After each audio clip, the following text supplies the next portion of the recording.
Ladies and gentlemen, welcome in once again to the Dungeon of the Doctors of Doom, where I am your host, Alex the Shark Sparks. And joining me this week for the second or third week in a row, we've got the whole crew here. Give it up for Mitch. I totally have a heart out for real this time, Black. And Vinny, I'm trying to eat right now. Why do we have to start so early? Santucci. Say hello to all the spelunkers out there, fellas. Hello. What up, Spurlunkers? Hope you don't fall into lava. Yeah, we got some I lava like in our dungeon today, so I like how the background changes every time, and sometimes it's like super legit, and sometimes it's pretty lame. Also, I appreciate the enunciation of your intro, Alex. I have a hard out. Out. I'm glad. Thank you. as opposed to a hard on. I'm glad you got the joke. At least one person got it. I mean, I just kind of So assume every Vinny, time we are have you saying that this week art is good or bad? What are you saying?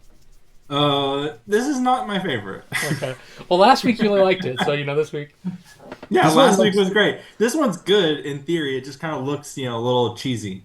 But No, like, this if, one looks like if, an actual video game.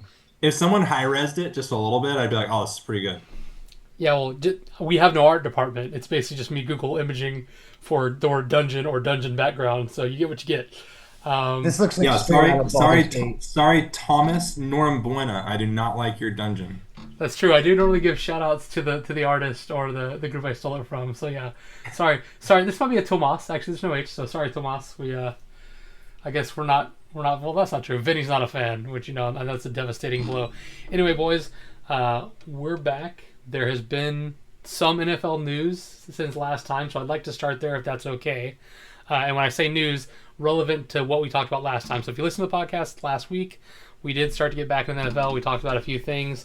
One of them was people holding out in camp. And we talked about how's that going to affect Terry McLaurin. Well, he's now asked for a trade. We didn't talk about Micah Parsons, but Micah Parsons is extremely unhappy and doesn't want to play for Dallas. And we didn't really mention James Cook because he reported to camp, but James Cook reported to camp is not practicing. When asked why, all he would say was the word business. Every follow-up question they asked him, the word business. So let's start off there again, guys, going back to the kind of camp holdouts. Has anything changed in your opinion? We talked about the value of McLaurin going into the season. What does this do to his value, him asking for a trade? I apologize. Did you say we had that podcast last week early, like a day, 24 hours earlier than we should have, because 24 hours after our podcast, so much changed. Oh yeah, all the news broke the next morning. Not even 24 minutes, like within like 12 hours. Yeah. Next month. Yeah, I was like, this would make us look bad on our podcast a little bit. With everyone's going, why aren't this information wasn't out when we recorded? The one good thing is I posted the podcast that night. I normally don't post it the next morning. I actually posted it that night, so at least it was relevant for a few hours. But yeah. Yeah, Well, I think wouldn't it be really funny if Debo and McLaurin switched teams for the contracts both of them wanted? So Debo gets the contracts he wants in Washington, and then McLaurin goes to the Niners across the country and gets the contract he wants. They just didn't like the wide receivers they had. As far as McLaurin goes, yeah, it's interesting. Did we know he requested a trade when we talked a week ago? I forget. No, that he had not yet requested a trade when we were talking. Yeah, see, that's fascinating to me. Like with the Micah Parsons thing, requesting a trade when that happened, like 8 hours after our podcast or whatever. That one, like I literally turned to Samantha in the house and I was like, I was gonna text you guys. I was like, I bet Jerry Jones called up Micah Parsons and told Micah Parsons to request a trade. Like Jerry Jones loves being the stuff he's been saying in the media is so wild. It's actually hilarious, and I think there's a lot of collusion going on between Micah and Jerry. I think Jerry knows that no matter what, he's going to sign Micah and just loves the headlines. How can the Cowboys be in the headlines every day? All right, Micah, I'm going to give you a contract, but for the next month and a half, we're going to have some drama. I'm like 90% sure that's happened behind closed doors because the stuff that Jerry Jones is saying is so insulting to Micah Parsons that there's just no way that they haven't already privately talked. So I'll get off the... No, yeah, not even that, Mitch. No, just to comment on what you're saying, like, he absolutely is just looking for attention. He literally, they asked him, like, recently, how important is this? He's like, oh, this is the most important thing, getting Micah back in the building. And then he hasn't called his agent. Like, Jerry Jones will not talk to Micah Parsons' agent. How is this a super important thing for you if you won't even talk to them? That's like saying, I really want to save my marriage, but I'm not going to call my wife. Yeah, and the other interesting, like maybe I'm being exaggerating here, but you're gonna get my understanding of my example. It's like he's telling Micah Parsons to come in without an agent and just like do the negotiations between those two or whatever. That's what he said publicly. Well, like let's reverse the roles. So Jerry Jones, are you gonna put on pads and go play a football game? Because that's not what Micah Parsons does. I'm not even joking around. If I were a professional athlete, you don't need to talk to me about my contract ever. That is why I pay an agent who, by the way, is licensed from the Players Association to be doing this. That is his whole job, his whole entire life, what he went to school for. Like, Yeah, I might be if a I'm little giving old. up, and I'm making Yeah. up the number, right? But like, if I'm giving up 10% of my $100 million contract to this agency, and they're taking 10 million, then they're absolutely going to do all the work for me. I'm not Yeah, going to be I that shouldn't ever. negotiator. I'm not even joking around. I might be old school in this. Some players like want to be in the meetings, and I get all that. But if I let's just say I was Micah Parsons, I should never have to step in an office with Jerry Jones ever. You talk to my agent. And by the way, I think it's illegal to have these negotiations signed without an agent. I think an agent has to be present. Now, you can make your agent your mother, like Lamar Jackson did. That's fine.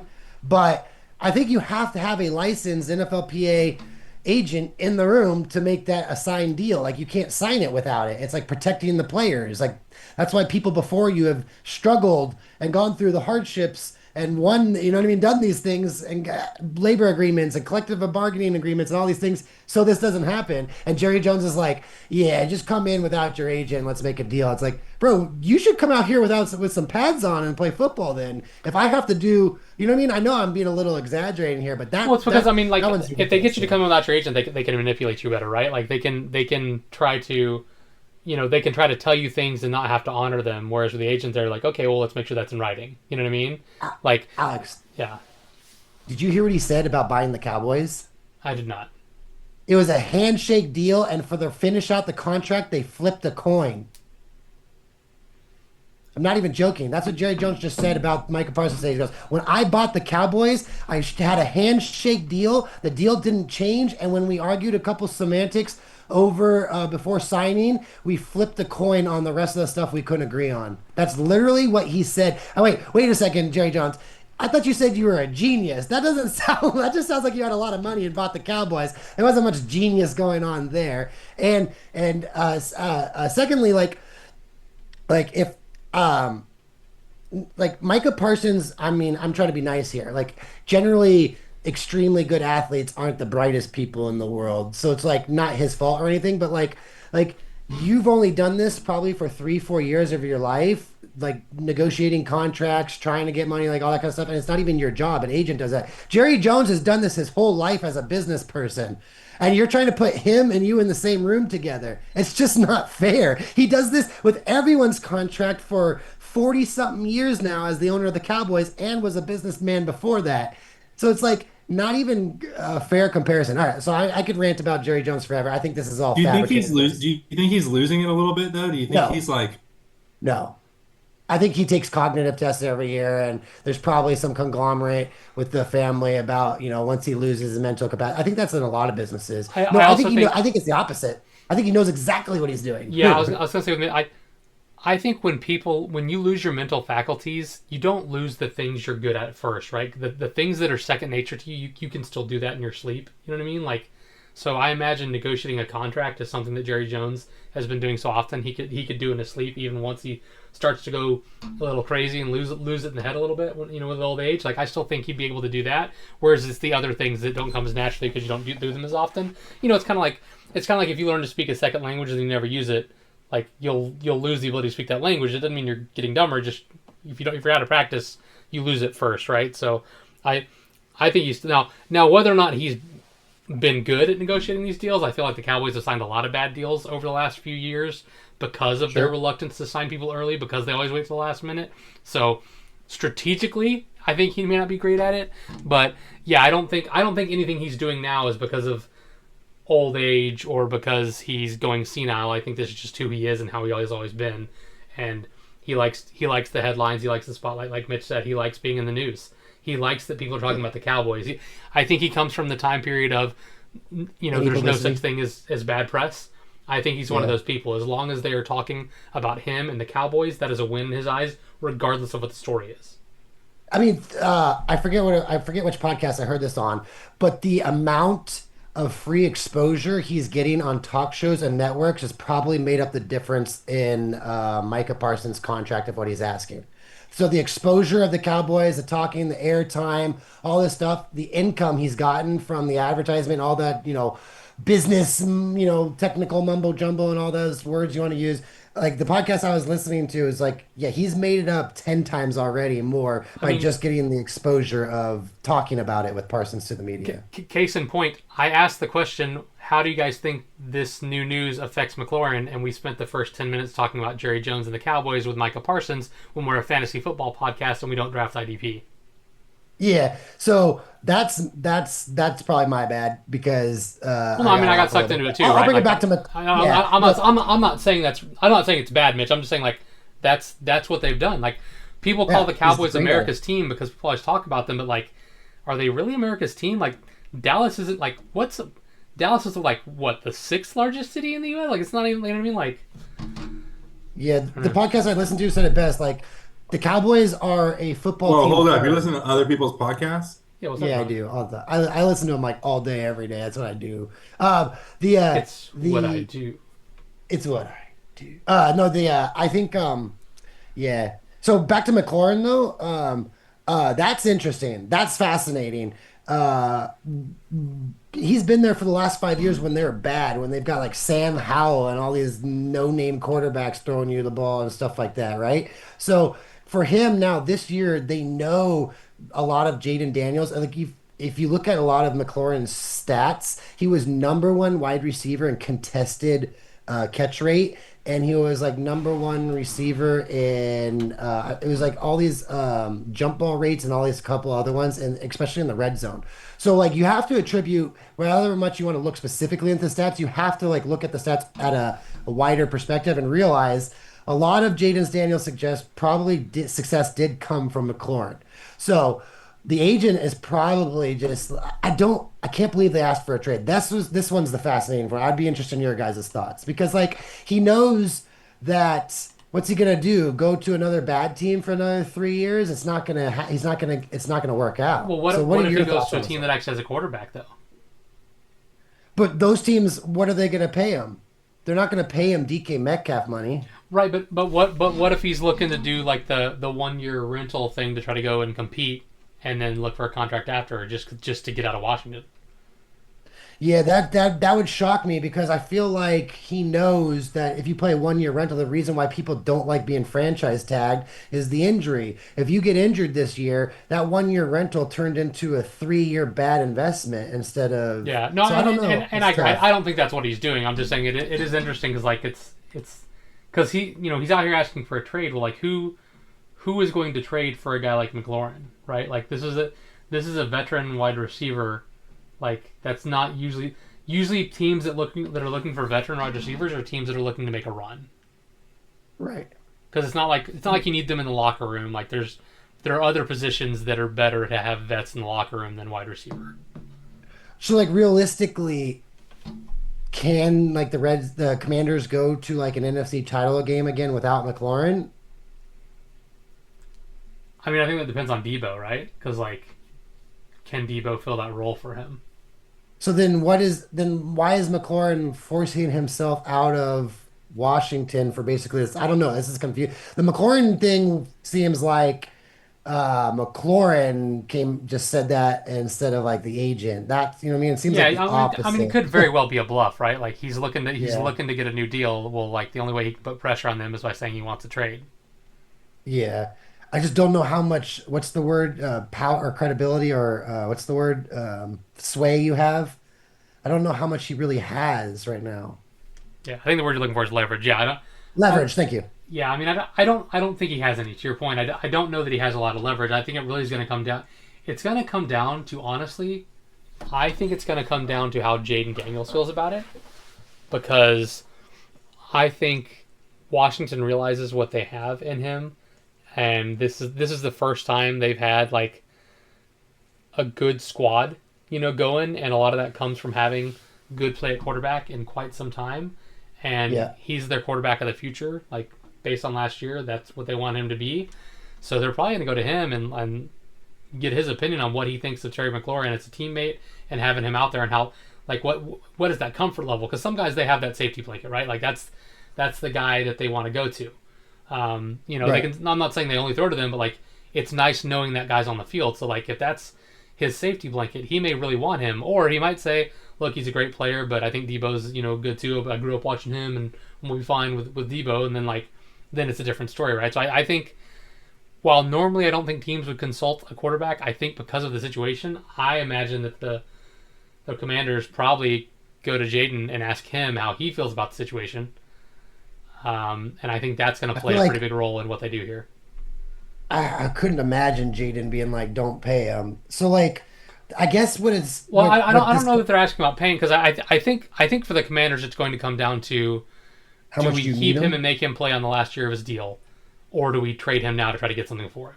I don't think paying him is in the wheelhouse in the cards. Gotcha. Yeah, otherwise they probably had it done already. You're right. Yeah, I get it.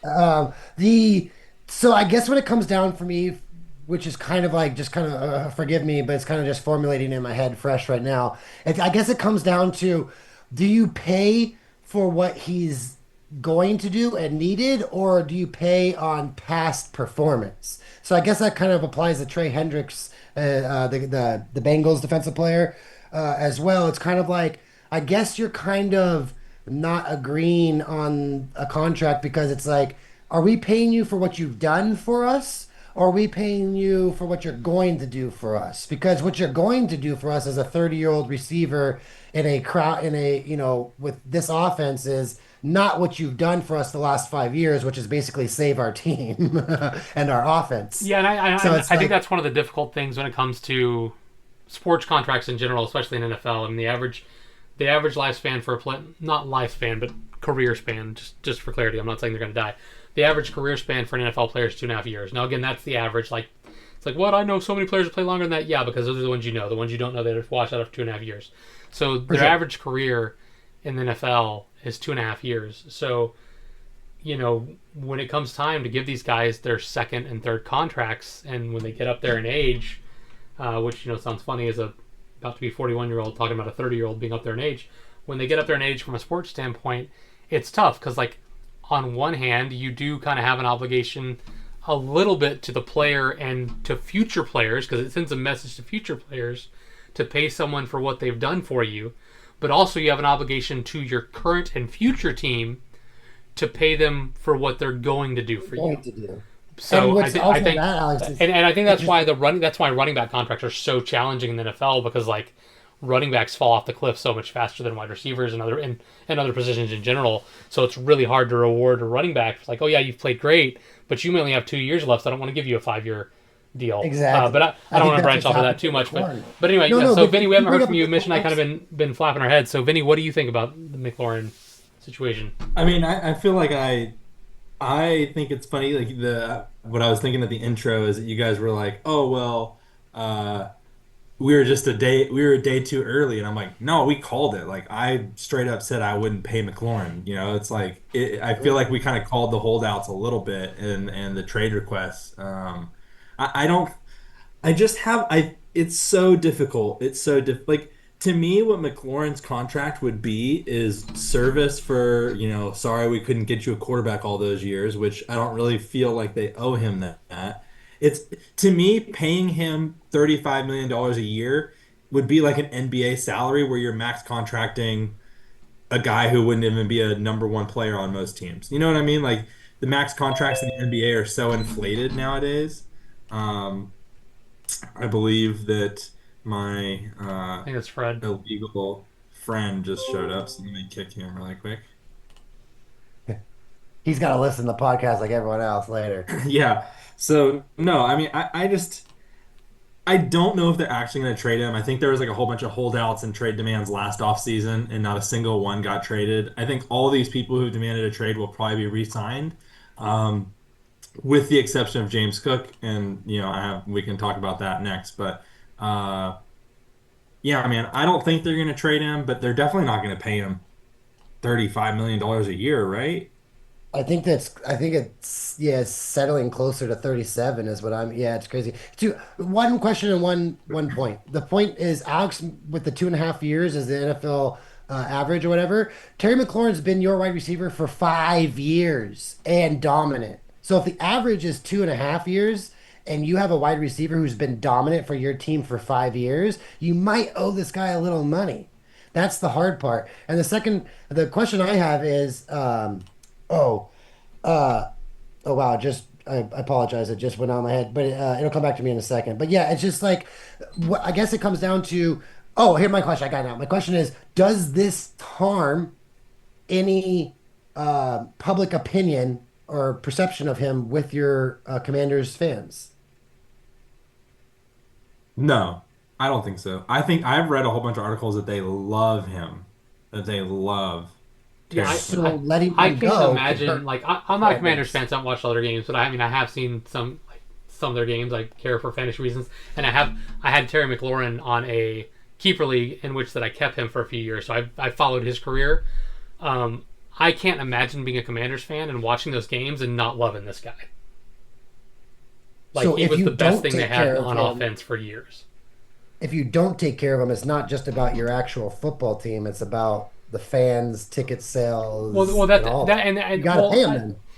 I don't know that it's going to affect the bottom line because if Jaden Daniels wasn't there, yes, I think there'd be more of a needle. Like, you'd be more concerned about like butts and seats. But I don't think if you're a Commanders fan and you've been watching your team and hoping that they can go 8-8 every year because that's about how good they've been for the last decade, and now all of a sudden you have a 12, 13 win season, whatever it was last year, because of your new quarterback.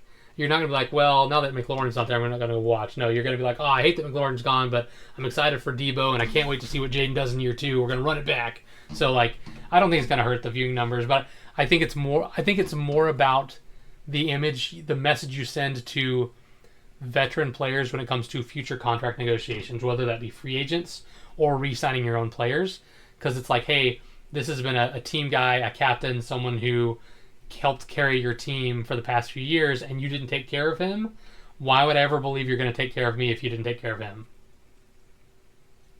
You know, Yeah, for kind sure. of like to talk about with the Mavs, right? Like, no free agent is ever going to like feel like a Maverick for the rest of at least for the next 20 years. And as long as that same head out front office is there, no one is ever going to feel like they're truly like part of that organization, right? Because at any point, if they can toss Luca to the curb and badmouth him on the way out the door, they'll do it to anybody, right? So no one is ever going to feel safe, comfortable, respected there as a player. Like, sure, if you pay them, they'll play for you. I'm not saying they won't, but no one's ever going to like be super comfortable with it. And I feel like you will hurt your goodwill and trust with For sure. Future. players in general if you don't take care of McLaurin.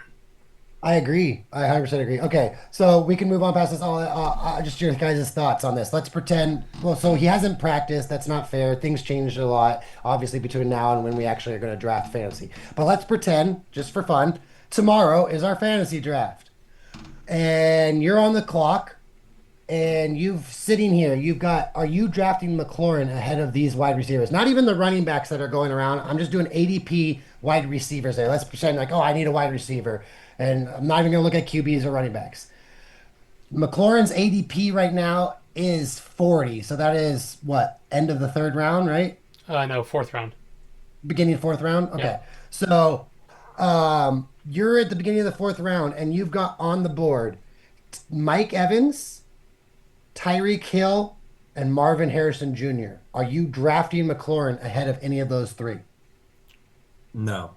N- I You n- don't are drafting Hill I over don't know if McLaurin. I'm drafting him ahead of it, even without the holdout, to be honest.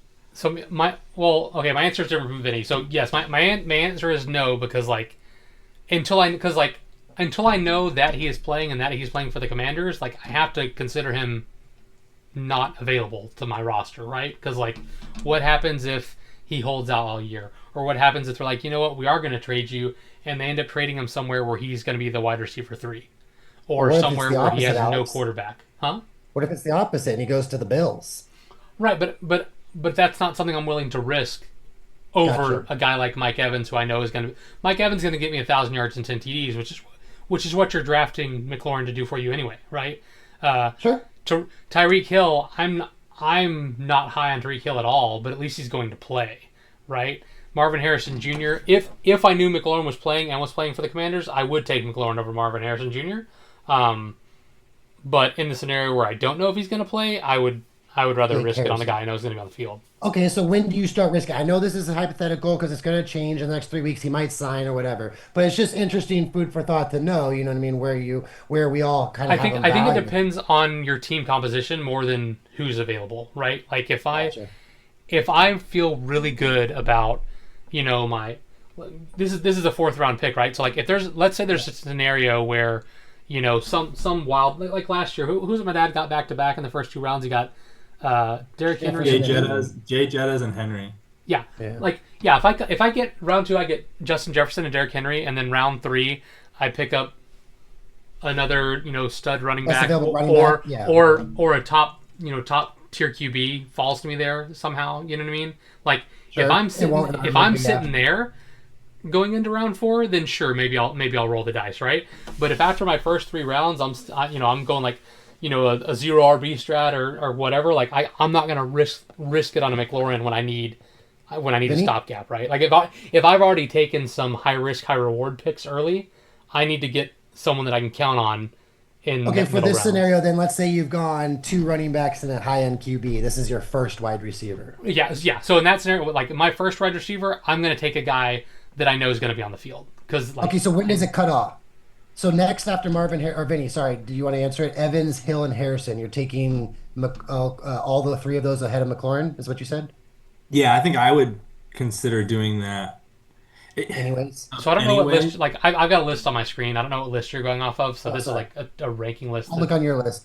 yeah, Okay, yeah, it's and basically the it's same nothing. thing. It's nothing Okay, against I can sort of by I AD. just think Sorry, go we ahead. saw.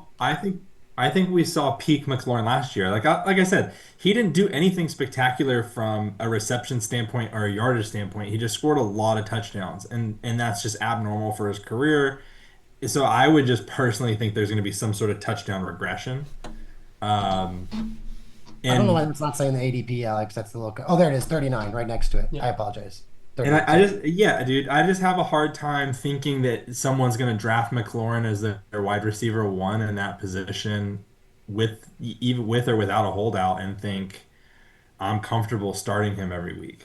Okay, so Yeah. drop. To You answer your can see the question, Mitch, list my, now. my Drop it cutoff all is the way probably down. around Cortland Sutton. Okay, that's my question. There we go. So like Sutton. after Sutton, So and for the record, I would also Zay take him Flowers over and Xavier Devontae. Worthy. I don't know why Xavier Worthy is up here. Why is this sorted by? This doesn't make I'm not sense. sure. Wait, time 47, out. Is this 58, really 49. ADPs right now? It's supposed to be. Oh, there we go. Okay, it was sorted by like ranking, I guess. Now it's sorted by. Okay, now it's sorted by ADP. Okay, so where was I? A little. Yeah. So like. Yeah. So like, I would say like the Cortland Sutton cutoff. I would take Sutton over A McLaurin, who I don't know if he's playing, and then after that. Alex, I sent you a message in the little thing. If you want to click that one real quick, it might just help real quick. Did you see the chat message? There we go. Okay, so scroll down to 40 or where to the average position is the right side. There you go. McLaurin's at 40. That's the ADP on CBS, right by Evans, Hill, and Harrison. And then Mitch, you there? You stop talking. We lost your audio, Mitch. Anyway, so I'm going to answer Mitch's question from here then. Probably the Xavier Worthy cutoff line then, because you guys know how I feel about the Bears. Xavier Worthy is a wide receiver 2, and even who's a wide receiver 1, he wasn't great. Wide receiver 2, even though he's technically the 1 on his team, he didn't play like a 1. Justin Fields doesn't throw the ball. So yeah, I would probably draw the line around here. So okay, let's say he's signed. Or sorry, Vinny, you can answer first. I'm not allowing Vinny to answer. I apologize. Vinny, where's your cutoff at? I mean, I'm definitely This not is taking. unsigned. Here's the thing: is like I disagree with his rank. I'd probably bump Xavier Worthy down, dude. I don't know where I like with a holdout. I might be down there by like Garrett Wilson and George Pickens, maybe. Pretty low. Okay, we don't have to take too long because things will change in the next 3 weeks with it. But where would you put him if he was signed today in camp? I Like still. where's he going to jump up to once he signs? Because obviously his ADP right now is based off the drama. So let's say he signs tomorrow, happy, takes his physical, passes in camp. I mean, Where do you I'm put honestly, his him? I'm taking ADP is already pretty high. I think the only person he leapfrogs from me is probably Devontae Adams on this list. here. Scroll all the way down. Let's keep going a little bit. When once he's signed, All right. maybe? Well, right here is where I start to take DK Metcalf, so I'm taking him above DK on this list. I just wanted to throw some DK shade. I'm taking Okay, all these players above DK. okay, well, you know what? It's not And like here's DK right here sitting at 49. So I'm taking McLaurin over DK for sure. But do you take like McLaurin over JSN, for example? Like even signed, even signed. DJ Moore, we've been hyping up the Bears' potential and their Oh, don't offense. don't Garrett we Wilson. do not we when it comes to the Bears. uh, he was one, two, three. He was the fifth best wide receiver last year. And by the way, Devontae Adams, how long was he with Rodgers? All year. Number 1, 2, 3, 4, 5, 6, 7, 8, 9, 10, 11, 12 best wide receiver. So you might hate Metcalf, but even a Devontae Adams was still a top number one wide receiver with Rodgers. We don't have to get on the Rodgers because that'll Yeah, take up but all the time. Devontae Adams and But DK Metcalf are completely different. Devontae That's Adams is a good. one's a possession receiver, one is target a deep threat hog. receiver. So okay, I got you. hey, I so got you. here's a stat that'll back up Vinny's point. Since 2022, so over the past 3 seasons, Aaron Rodgers has less explosive plays, meaning plays of 20 yards or more, than Derek Carr. Wow. That is how bad he is at getting the ball downfield and how scared he is because he gets rid of the ball early and won't sit in the pocket. So a guy like DK Metcalf, who's all about the deep ball, he does not mesh with Aaron Rodgers' play style at all. Aaron Rodgers is all about the check down. I mean, D- yeah. I mean, Aaron Rodgers is the best QB DK's had in his career, so we'll see. We'll see. I might do a God, pie Mitch, of face. how do you glaze a guy that's How do this you not old in glaze a his career? 41-year-old QB? Dude, you're like, You I guys just are don't all get it. you guys give Flack. I don't get it. You guys talk so highly of Flacco. Oh my God, if Flacco comes in, he's a 40-year-old QB as well. But if I Flacco never comes said in, anything about. Hold I'm on. not. That's I Alex. can explain Alex that. is on the Flacco hype. I'm on the Flacco hype train from a fantasy standpoint because Flacco plays like Flacco used to play as a game manager. His job was to protect the ball in Baltimore. That's what he did. Now that he's not playing as a game manager, he's being put on bad teams and asked to win the games. He's going out there and playing as a gunslinger, which means he's going to throw a lot of interceptions, but he's also going to complete a lot of downfield passes to wide receivers, which is great for fantasy. It's like a Jameis Winston play, right? Like Jameis Winston is a great guy to have as a fantasy player. Like if you have wide receivers on Jameis Winston's team, you're happy about that. If Jameis Winston is the starting quarterback for your NFL team, you're not happy about that, right? That's how I feel about Flacco. If Joe Flacco is the starting quarterback for my NFL team that I root for, I'm not happy about the situation. If I have a wide receiver who is a fantasy player on the team that Joe Flacco is currently starting for, I'm stoked. Right? That's where my because Joe Flacco is gonna chuck the ball around. Aaron Rodgers doesn't do that. Aaron Rodgers is known for protecting the ball, and as I just pointed out, he's afraid to throw downfield, so he checks it down a lot. So if you have a guy like DK Metcalf who made his bread and butter by going deep with a quarterback who doesn't throw deep, that's not a matchup. That's not a good match. are the Steelers who had Pickett last year, whatever Pickens last year as their number one, are the Steelers better or worse off offensively for fantasy alone, not winning, going to the playoffs, doing well, whatever. For fantasy alone, are the Steelers better this year with Metcalf and Rodgers or last year with Fields, Wilson, and Pickens?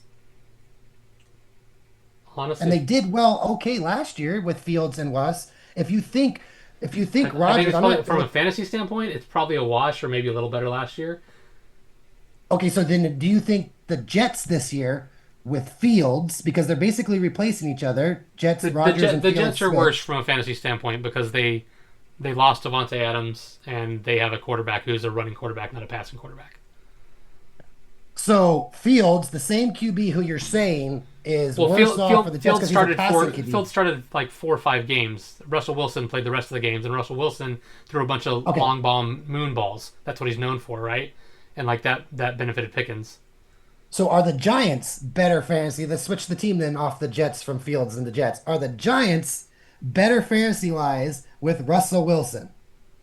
I mean, I didn't want any Giant players last year, and I don't want any Giant players this year, so... That's all I'm trying to say is let's get rid of my Rodgers glaze and just take a step back and pretend you're talking to just a fantasy person and not a Rodgers person. The Steelers... What's impossible to do when you've got Aaron Rodgers' wiener in your mouth the whole time?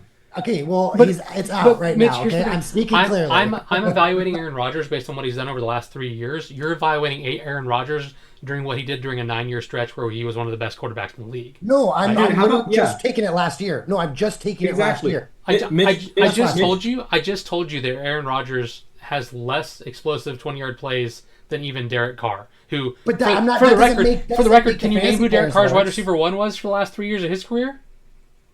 No, you can't, because I can't tell you who the Saints' number 1 wide receiver was, and the Raiders didn't have a wide receiver. So he didn't even have a wide receiver, and he threw more 20-yard passes than Aaron Rodgers. Carr's made some pretty good fantasy players. Okay, so let's not during his career, absolutely. Over the last 3 years, he did not. I am not comparing Rodgers' 9 years. If that was the case, you guys would be dead wrong because you're comparing to a 4-time league MVP and one of the greatest QBs ever. That'd be like me. We're not talking about that. I'm not. Look, I think Jordan's the greatest player of all time. I'm not telling you he beat LeBron in a 1v1 right now. We're not talking about Kirk Cousins in Washington. We're not talking about Kirk Cousins in Minnesota. We're talking about Kirk Cousins on the Falcons post-injury. We're talking about Rodgers on the Jets and the Steelers post-injury. What he did last year on the Jets, would that make the Steelers? Okay, it was bad. But does he make, just look at last year, just look at 1 year period, switching between the Justin Fields and the Russ switches from the Giants, Jets, and Steelers. Mitch, the reason I'm saying no isn't just because of Rodgers. The point that I'm making is, I'm not saying that Rodgers is bad and DK Metcalf are bad, so they're going to be bad. What I'm saying is their play styles don't align. They can both do, like, Rodgers is good at what he does, which worked out great with a possession receiver like Devonta Adams, and DK Metcalf is good as what he does, which was great when he had a quarterback like Russ who threw the moon ball, or like Geno who was running for his life all the time and having to, scramble and throw deep, which he could because he had the legs to do that. Aaron Rodgers can't scramble. Nowadays, he can't create space. He gets rid of the ball early. He checks down. He doesn't throw the deep ball. So when you have a guy like DK Metcalf who lives on the deep ball, look at his stat lines over the games he plays. A guy who feast or famine over whether or not he gets a deep ball, paired with a quarterback who doesn't throw a deep ball, that's not a good matchup. And so when your number 1 wide receiver is a guy who doesn't mesh well with your quarterback as far as what you do, and then this is a random article on ESPN that I happen to have open in the background because I was just scrolling through it earlier, and the thing that it says the Steelers need more than anything in training camp is to figure out who their wide receiver 2 is. I can't find them anymore. They're on here a second ago, but it's like, so if the Steelers don't know who their wide receiver 2 is, and their wide receiver 1 doesn't mesh well with what their quarterback is doing, and their running back is an unproven rookie, how can I feel confident about what they're going to do regardless of how Aaron Rodgers plays? Neighbors is a freak athlete, so this sucks. But are you willing to take like a Garrett Wilson versus a DK Metcalf pie bet? No, because I'm not arguing that the Jets are good. That's never been my argument. I'm just saying that's my point. Is for fantasy wise. No, your question was whether or not the Steelers would be better. I already said that I thought that the Jets offense last year was better than the Jets offense will be this year. I've already said that. So I didn't say the Jets are worse off. Wait, I want to hear what the pie bet is, though. I think for sure Metcalf is going to beat Wilson in target and receptions. I mean, are we talking fantasy points? No, we're talking just like right now, target and receptions. Like if you want to do we could get to the numbers and everything like that. But I'm willing to come up with receptions. I'm willing to come up with a pie bet that involves Aaron Rodgers. I'm not looking to come up with a pie bet that's based around the wide receivers for the Jets. Like, that's not what the pie bet I was trying to come up with. It's the wide receiver Metcalf. I'm trying to say is Metcalf's value last year was borderline number 2 wide receiver. Is he better leaving Seattle, going to Pittsburgh with Rodgers? He personally may be better off because now he is the wide receiver 1.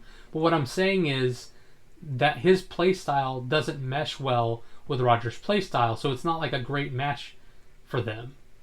Like Sure. look I at will his take stat lines. Garrett Wilson pie bet receptions and or fantasy points. Well, there you go. Yeah, well, we'll have to look at it, but I'm pretty sure I'll take that. Let me double check and look at it because it just came. But yeah, my point is necessarily if you take out Rodgers, because you guys know I glaze on him and he is a former MVP, and if it was just like, I don't know, name me another average quarterback in the league. Let's say Darnold went to the Steelers, like, or Geno Smith went to the Steelers or whatever, like, and take out Rodgers' name, you guys would probably all be like, yeah, the Steelers offense got a little bit of a bump. That's all I'm saying. I'm not saying Rodgers is going to be a top 8 QB, top 6 QB. I want to point out, Mitch, you didn't ask me if I thought the Steelers' offense would be better than last year. You asked me if I thought that they would be better fantasy-wise than last year. Sure. Okay, so would they be better fantasy-wise? They have a rookie running back that's unproven. I'm not going to say that's better than last year because he's a rookie. They But where did their running back finish last they year? lost their wide receiver one, and the wide receiver that they replaced him with is a guy who couldn't even maintain wide receiver one status on his own team. They brought in an aging quarterback whose skill set does not match up with their new wide receiver one. So that is why I'm saying, from a fantasy value standpoint, I'm not super high on the Steelers. I didn't say I didn't say I didn't think the Steelers' offense this year might be better than last year. What I said was I don't think the Steelers' fantasy-wise this year will be better than last year. Okay, but they don't put a wide receiver in the top 24. They don't put a running back in the top 40, and they don't put a tight end in the top 12. So that goes back to my bet, right? If you think the Steelers are going to be so much better this year than last year, how come you wouldn't take the bet about them making the playoffs? I don't think they're going to be so much better. I think that Rodgers can actually make a running back or a wide receiver on the Steelers actually startable. I agree with the running back because my point, the whole point that Rodgers checks down all the time. I agree that he will make their running back playable. They don't even have a running. I'm looking right now at last year, and they don't even have a running back in the top 50. I could still keep counting. So all my argument was that he makes the Steelers better fantasy wise. How much better? I mean, better than out of the top 50 and out of the top 48 in wide receivers. I agree that he will make whoever the running back is better fantasy wise because he's going to check down all the time. George Pickens played in 14 games last year, had 59 catches, 900 yards, and 3 touchdowns.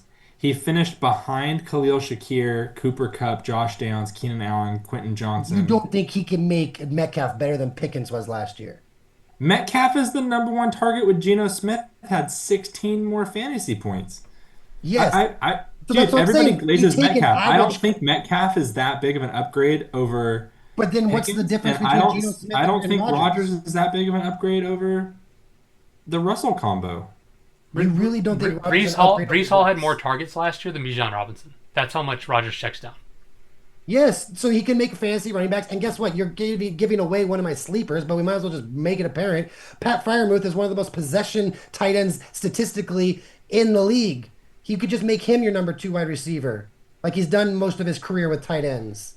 You mean they didn't just trade for Jonnu Smith? You think that Jonnu Smith's not going to? Well, that helps too. But Pat Freiermuth is going to be a possession number 2. Jonnu could still be part of it because they will run 2 tight end sets, the 2-2-1 for personnel. I mean, I think the league average last year on the 2-2-1 was 43%. I'm sure the Steelers will run that 2-2-1 personnel higher than 43%. So Jonnu Smith and Pat Freiermuth will be fantasy sleepers. So like, I'm not too. You're like, who's number 2 wide receiver? It's like, who was it last year on the Steelers? Who was their number 2 wide receiver last year? Nobody. It even says in this article, sound familiar? A year ago, that was the most talked about position battle. That's what I'm saying. So basically, either they're going to be worse or they're going to be better.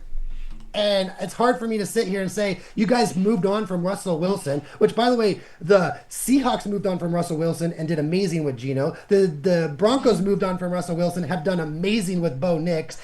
Sean Payton couldn't even win with Russell Wilson. What do you think was happening with a terrible offensive coordinator, what's his name, in Pittsburgh, and Russ? That must have been the worst meeting rooms in the history of the NFL for game planning offenses. And we're over here going like, yeah, that Steelers fantasy-wise is going to be roughly the same.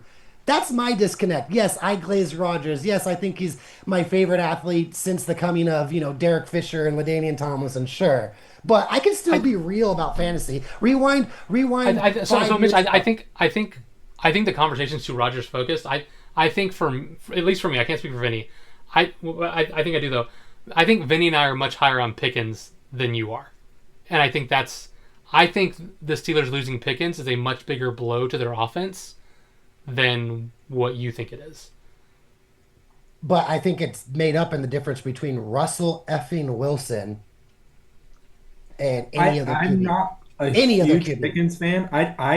I'm with Alex. The Rodgers DK combo does not fit either one of them. Not to mention, Okay, dude, if anybody's but the owned bar's DK so low, Metcalf Vinny. in That's what I'm fantasy saying. since like his rookie year, you I owned realize him he's last year. garbage. He's I owned him garbage. last year. You don't start him. You can't start DK Metcalf. DK Metcalf Because has been great. all you do is start DK Metcalf for the one game that he gets you like 35 points, and then every other game he gets you like 3. Okay, so in PPR leagues, DK is very polarizing because he's actually half decent. The problem with DK 3, 4 years ago, and you can even ask my older brother, who's owned him 2 of the last 4 years, and I've owned him last year. So me and my brother have owned him 3 of the last 4. It's like he doesn't get enough TDs, and that was because of Russell Wilson. What do you mean he doesn't get enough TDs? You want to know? You want to know what his highest reception season is in his career? So you're holding it against the guy Russell Wilson. By the way, what did the What did Steelers Russell Wilson have to do with DK Metcalf last year? Hold on, what? most of his receiving years over the last 4 years, Vinny said in the last 4 years. No, That's what- yeah, no, but I'm Geno. saying, do you know No, what but his? Gino's been for 2. Do you want to know what DK Metcalf's 3-year average is for receptions? 75? I don't know. What is it? Yeah, 74. His highest ever is 90. And you're are we drafting him talking about here? you're drafting him every year in the 4th round. What are we talking about? 3rd round. We're not drafting him with the elite. Okay, here's another question I'm going to bring up to you. The whole league had a chance at Russell Wilson, including the Steelers. And what did the Steelers do? No thanks.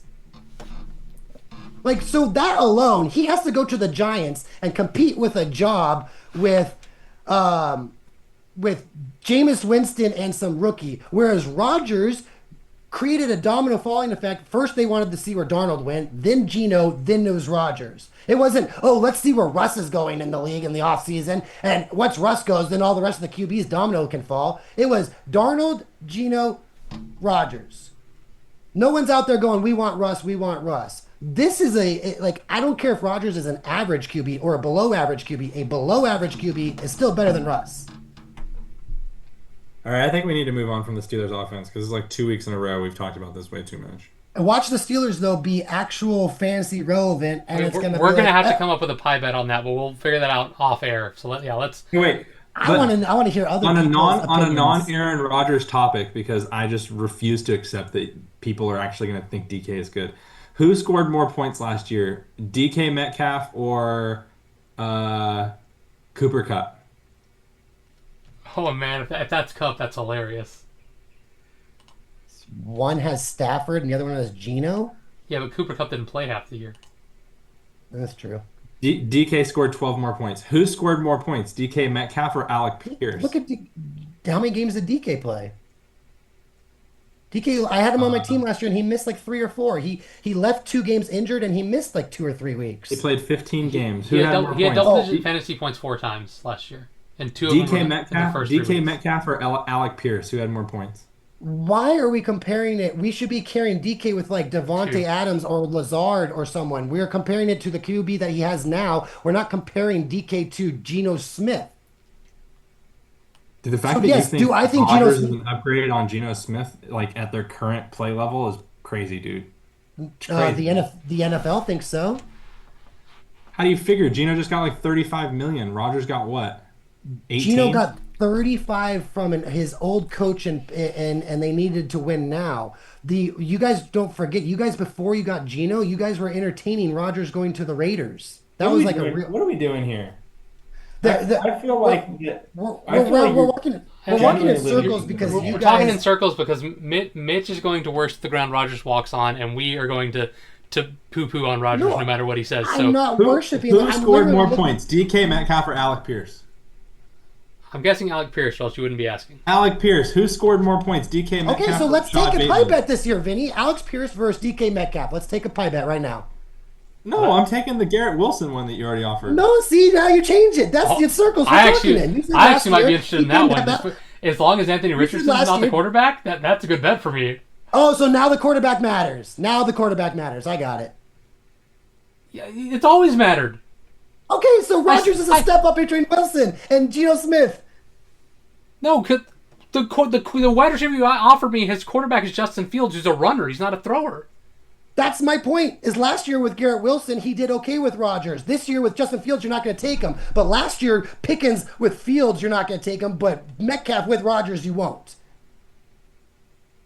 First of all, I would argue that he didn't do very good last year, Garrett Wilson. I think Look, think I Austin admit I'm would say lazy, the but same. I'm trying. Like I love winning in fantasy. You know what I love more than Rodgers? Having 6 fantasy championships over you guys. Okay, so I can actually take a step back and have fun with you guys, and then I could also look at it realistically. And yes, there is a lot of love for Rodgers, but at the same time, look at it realistically. If you weren't talking with Mitchell, you're talking about it with someone else. You probably would be a little bit more lenient in this argument. And I would love to take a pie bet this year, Alex Pierce versus DK Metcalf. Please take that.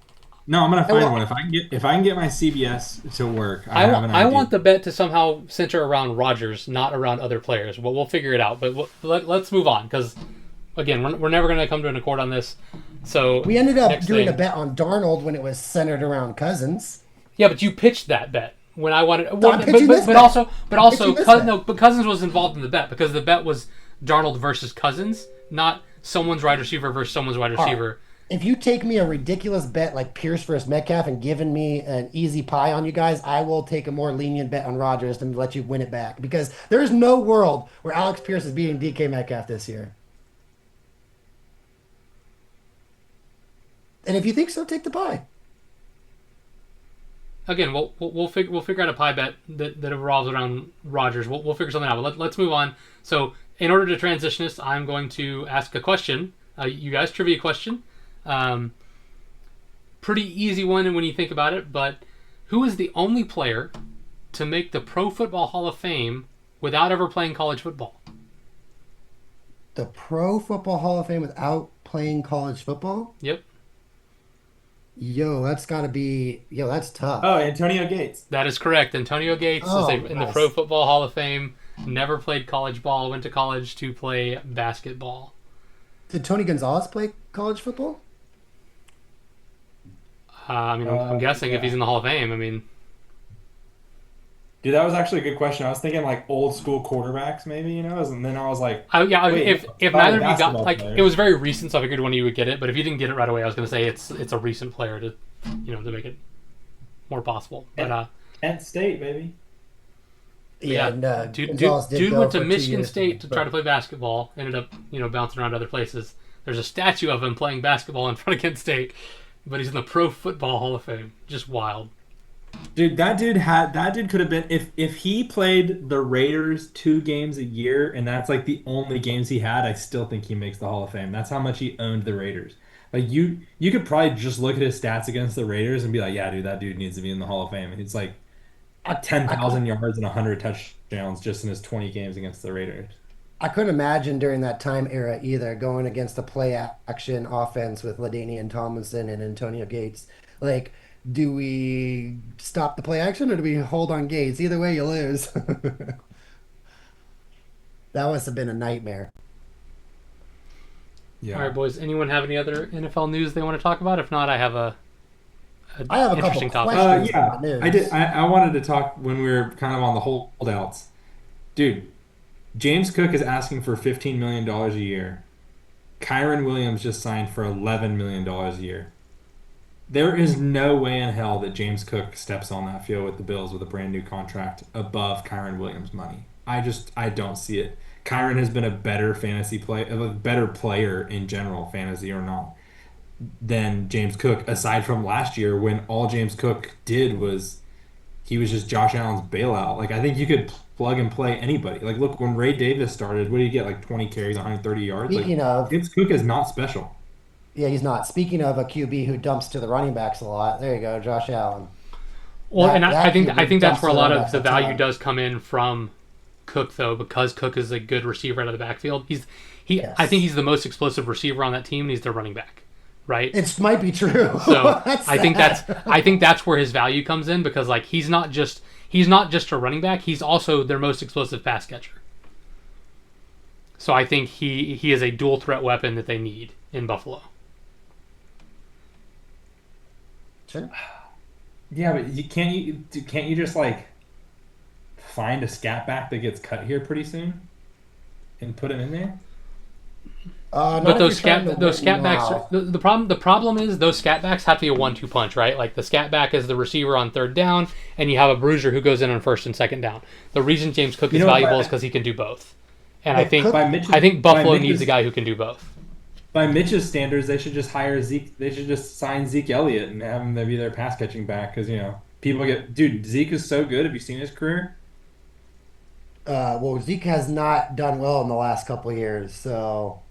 Neither is Aaron Rodgers. Neither is Aaron. Oh Rodgers. my God! I'm not going back to Rodgers, but you need to look up his stats from last year. I'm also not saying that James Cook is Saquon Barkley, but what was the difference between the Eagles getting over the hump over the Niners and winning a Super Bowl? Maybe they could have won that one against the Chiefs the first time, but so what was it was getting that running back. I think if you're trying to win now with the Bills, who are very much probably should have had a Super Bowl in the last 4 years if it wasn't for someone named Patrick Mahomes, then I don't know if you can necessarily lose James Cook. The problem is how many years they're going to give James Cook. They're probably going to overpay him this year and then run the shit out of him.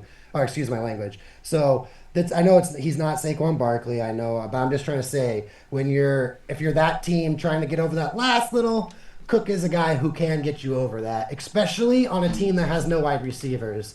So that one does. That one is very interesting. So you think that they're going to pay him more than Kyron Williams is making this year? They probably could settle. I'm looking at it right now. Running backs. So yeah, they probably could settle around there. If you do incentives or all that kind of stuff, or maybe just give it to them, because with the way it works, if you give it to them in a signing bonus, it's only halftime on the salary cap. So you could actually overpay by 3, 4, 5 million and still not hurt the cap. So there's ways of getting around it. I think if James Cook was holding out on the Jaguars or the Browns or something, then you're dead right, Vinny. He's way off and he's not going to be on the team. But I think he's doing this because he knows he can get away with it against the Bills. Well, also what if they just traded James Cook for Breece Hall straight up? Would Breece Hall be a top 3 fantasy running back? If Breece Hall's healthy? Yeah, if he was healthy. If he's healthy. Yeah. I mean, Jonathan Taylor's around 14. Although I don't know that helps. Josh I don't think the Bills should make that trade though, because I think James Cook is a more explosive receiver. Breece Hall can catch. I'm not saying he can't. We showed earlier he had more catches than Bijan, or more targets than Bijan. The problem is James Cook can catch downfield passes as well as screens out of the backfield, and that's where his value comes. Like those wheel routes that he runs, because you end up with a fast running back on a slow linebacker, and you're going to win that race every time. So, Vinny, you're saying 15 million total for Kyron Williams, right? Not per year, because it shows here on. No, they gave Kyron a 3-year, 33 million, so he's making 11. James Cook is asking 15 million a year. Huh. I don't know why over the cap's wrong then, because over the cap's saying maybe it's different, but they're saying Kyron's getting paid 7 this year. Also, if you're James Cook, like when else are you going to ask for this money, right? Like he's on his rookie deal. Like we talked about this. Running backs only get one contract after their rookie deal, like the good one. Like there are the rare exceptions, like the Derrick Henrys of the world, who get another big contract, but those are rare, right? And even Derrick Henry's contract, I think anyone could argue that he's underpaid for how much he does, but they can't risk paying him because of how old he is, right? So if you're a running back, you have to you get one real contract, right? You have the rookie deal, which isn't real, and then if you get a third one, it's going to be to go and be a guy who can block because they want a blocker in the backfield on your third deal. Your second contract, which is your first real contract that you get to negotiate, that's where you have to make your money. So if you're James Cook, this is the time, because hey, you're on a good team, it's a competitor, you're an integral part of that team. Now is the time to try to make your money. I don't blame him at all. So do you know before the signing of Kyron Williams who the 10th highest paid running back in the league was? I'm looking at it. Of course I don't. What kind of question is that? Ramondre Stevenson. Talk about a terrible contract. Making $9 million a year is the second highest paid. 10th highest paid. Look, there was a 6-week period where the whole world was high on Ramondre.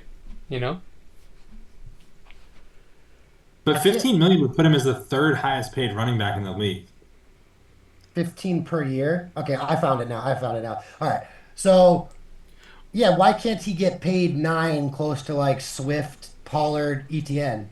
Okay, Because well, that's not what he so hold wants. on. So That's not what his Vinny, demand is. Vinny. So you're concerned that they make him the third highest paid running back in the league.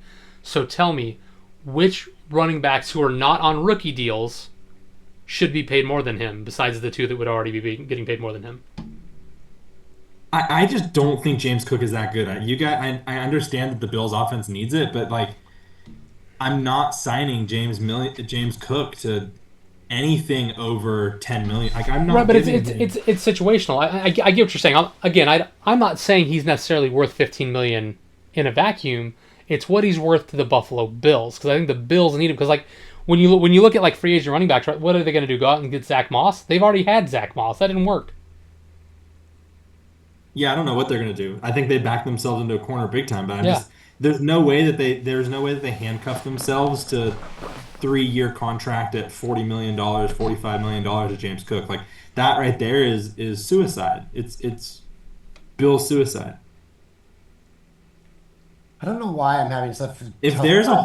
If there's a holdout that gets traded, my money would be on James Cook. Like I would rather trade James Cook for like a Chase Brown if I'm the Bills and save money and not pay this guy. Like a Tyrone Tracy.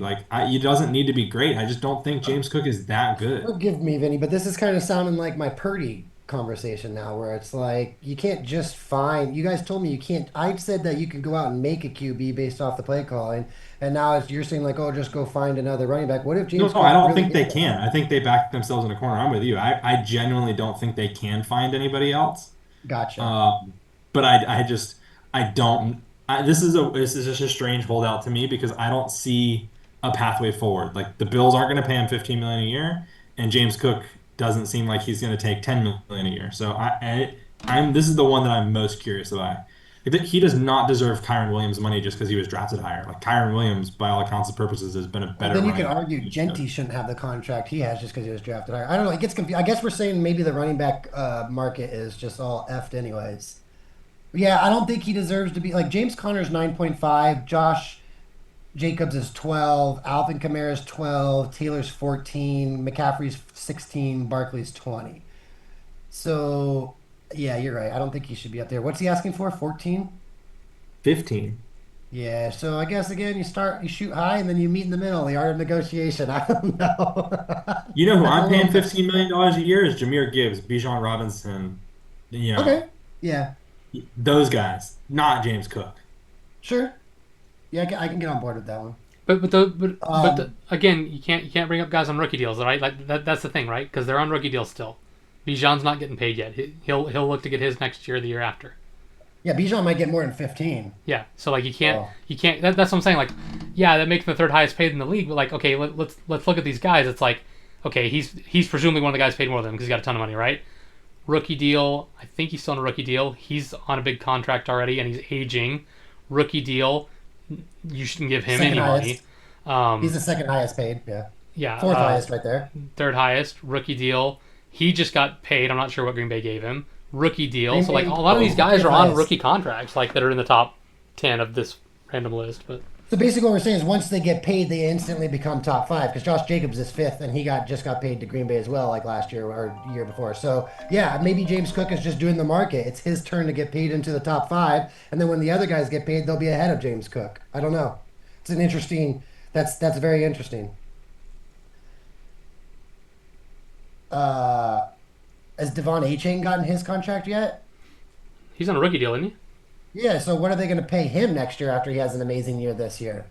They're going to But have to again, pay it's about him context. It's about where crazy. you are and what you mean to the team you're on, right? Like True. I agree. If James Cook was a New York Giant, they wouldn't pay him. The same reason the New York Giants didn't pay Saquon Barkley, because they're not going to win either way. So what does it matter? Yeah, you need to go fix your line Whereas the before you get Bills paid are trying to running back. compete.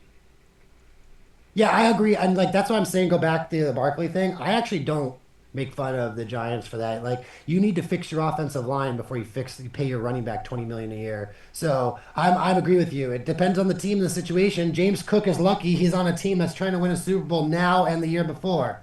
You're right. I think that's situational. That's interesting. I'll have to give that more thought and look at the contracts of the running backs and then who's due. Because like, what is Bijan gonna want next year? He's not gonna Well, go and do it apparently last if year. they don't start winning, then nothing. Like Gibbs and the Oh, Lions, if the true. Lions keep winning, Gibbs is going to make more by this like standard, you know. You're right. Gibbs might get more from the Lions than Bijan would get from the Falcons. You're right. I got to be consistent in my logic. So I guess it comes down to the GM and the team. Is the GM's philosophy of paying a running back and building a team? Because, McVay's philosophy is he's just going to go find another running back and make him a star. So, like, Kyron might not get paid as high as some of these other guys. I don't know. That's fascinating. I'd have to think about that more, and I don't want to do that live on air. But I will promise our viewers tonight at work and this week, I will think about how that works out. I guess running backs are just hard to diagnose right now. Are you going to pay James Cook with his receiver stats? How many receptions did he have last year? Do you take into account that you're also paying him to be a receiver? In the same way that eventually you're going to have to account Travis Hunter for offense and defense. I don't know. That's tough. Yeah, but you've had James Cook for 2 years and not gotten over the hump. Like what tells you that James Cook gets you over the hump? Well, their offense took a big step up once they started utilizing him better with their new offensive coordinator. So I For think sure. that's As a Josh Allen and big Bills fan, and you got to remember, um, the reason why the Browns did so well last year midseason was not necessarily Jameis Winston. Yes, he's a huge part, but Kevin Stefanski, after the 5-game losing streak in September, October, gave up head play calling duties for the first time in 4 years. Guess who that play calling duty went to? Ken Dorsey. Do you know who Ken Dorsey is? That's yeah, former Allen's. Miami quarterback. Yeah, well, besides I know that, he that's not was what you're Allen. going for, but that's why I had to say that. I wanted to He be a was smart ass. Allen's OC. Why did Josh Allen's OC get fired? Because they were passing too much and using Allen too much and overusing him. They wanted to get back to the running game. And so Dermott and Joe Brady got brought in, Brady from LSU or whatever, and they brought in a more balanced running game. I think that has a big part of it. Dorsey's no longer there anymore. You stabilize that to where you actually need a running back. So I think Alex has a point there that once Cook started being featured, they got a lot better as a team. So that has to do with Brady and Dorsey, obviously. I mean, Dorsey might have gotten the unfair treatment because they needed a change in Buffalo and they didn't want to fire Doug Dermott, so Doug Dermott had to do a change in offense score. You could get into all the semantics you want, but Ken Dorsey and the Browns led the league in passing attempts per game. Ken Dorsey and the Bills led the league in passing attempts per game. You And get we all rid know of how that. successful the Browns have been passing the ball historically, so that's a great choice. Yeah, so then obviously Ken Dorsey got fired in December, and Stefanski brought it back. Future notes for us fantasy podcast listeners, because we are trying to help you guys out, is Stefanski has hired Tommy Reese as the offensive coordinator and has resumed a role as calling the plays again in Cleveland. So there was about a 2.5 month period where Dorsey called the plays, and you had Jameis Winston and Tillman Gold and Jerry Judy Gold. But back to Stefanski, guess what Stefanski does? Stefanski has led the league in rushing attempts every single year he's been head coach. Not rushing yards, but rushing attempts. So they went from top 5 in rushing attempts for 4 years in a row to number one in passing attempts. So I think that'll stabilize a little bit more, and that's the reason why Cook became so important for the Bills. Not trying to get too off topic there. And if you don't know who Cedric Tillman is, that's because you're not in Alex and I's dynasty league. That's right. And the only reason that 'Cause- Tillman stuff happened was because of Dorsey. Do not draft Tillman this year thinking you're getting a fancy steal. Stefanski is calling the plays again for his job. They will go back to running the ball. If you think the Browns can actually move the chains with a serviceable quarterback, this is why if Flacco was actually the QB, I'd be high on the Browns actually. Oh, would you? or You'd be Browns- high if yeah. Flacco was the QB? It's almost like we I just said had the this Browns argument. running back. Browns running back. Browns running backs. I'd be high. I heard Browns. I didn't hear I heard Browns. Browns. You heard it here first on the Right, pod, because folks. with Flacco, Mitch Black they is can high at on the least Browns offense. If with Flacco, they can at least get first downs and run the ball. It's not going to matter if you run the ball and number one in rushing attempts if you can't run the ball well. See the last 2 years, but if Mitch you can actually Black run the on air. said Speaking of, the did you Browns guys running watch back with that video? Flacco would be better than the Steelers running under back with Rodgers. I heard it. Stefanski with a serviceable QB and an okay offensive line produced Nick Chubb for 2 years. So I'm not saying the offensive line is serviceable this year, but or they can move the chains. So I'm just saying I'm not saying go out there and get a Stefanski running back, but I'm just saying do not expect the high flying Browns offense. That was all. That was You know, all I just Edwards realized I think when I draft a running back in the first round of DoD, that's the end of their career.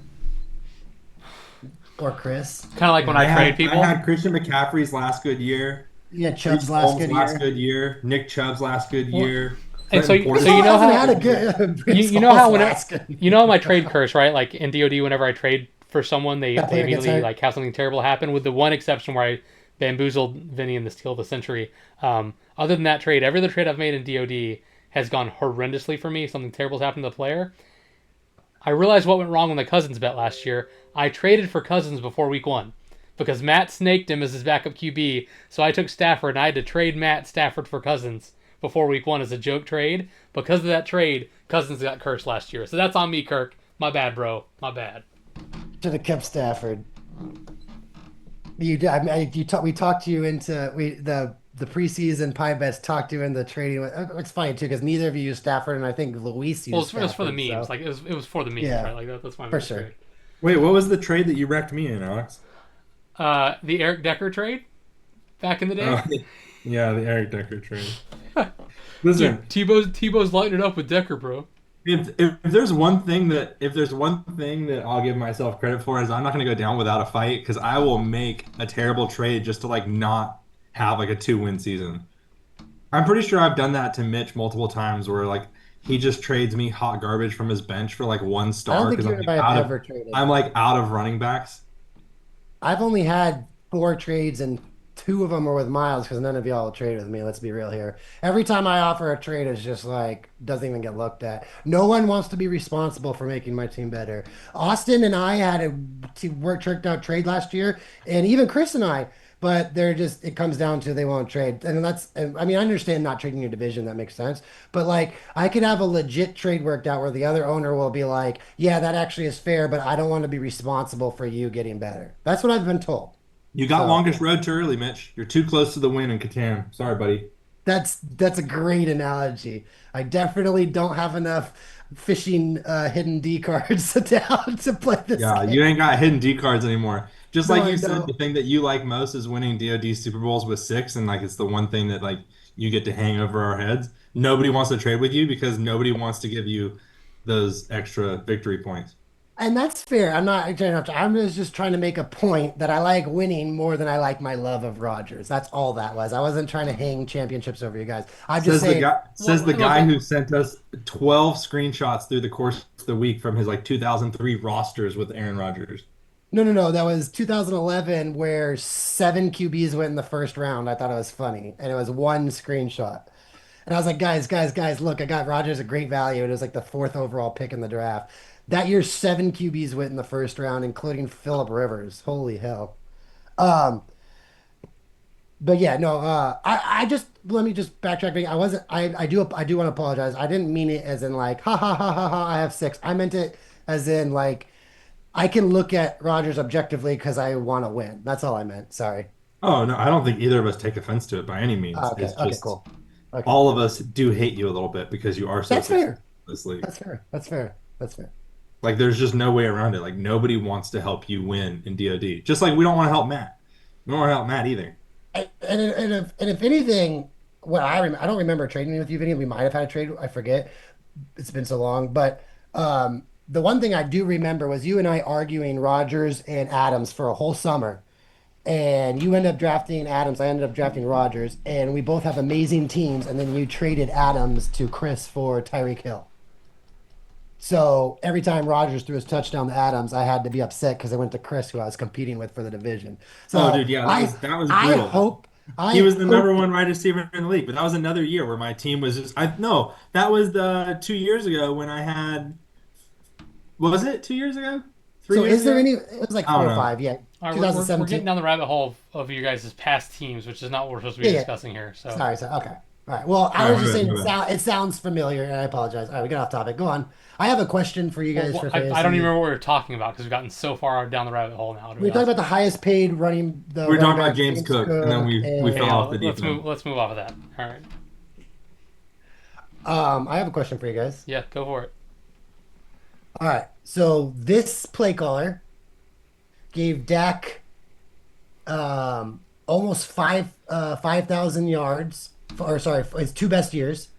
He gave Herbert almost 5,000 yards, and then he gave Saquon Barkley one of the most historic running back seasons ever, finishing top in rushing attempts, yards, and touchdowns.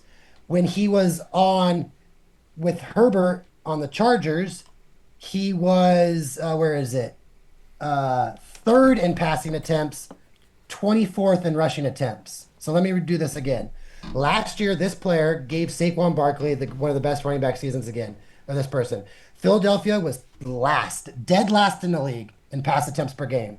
So Kellen Moore of the Eagles was dead last in pass attempts per game and number one in rushing attempts per game. The year before, on the Chargers, flip it.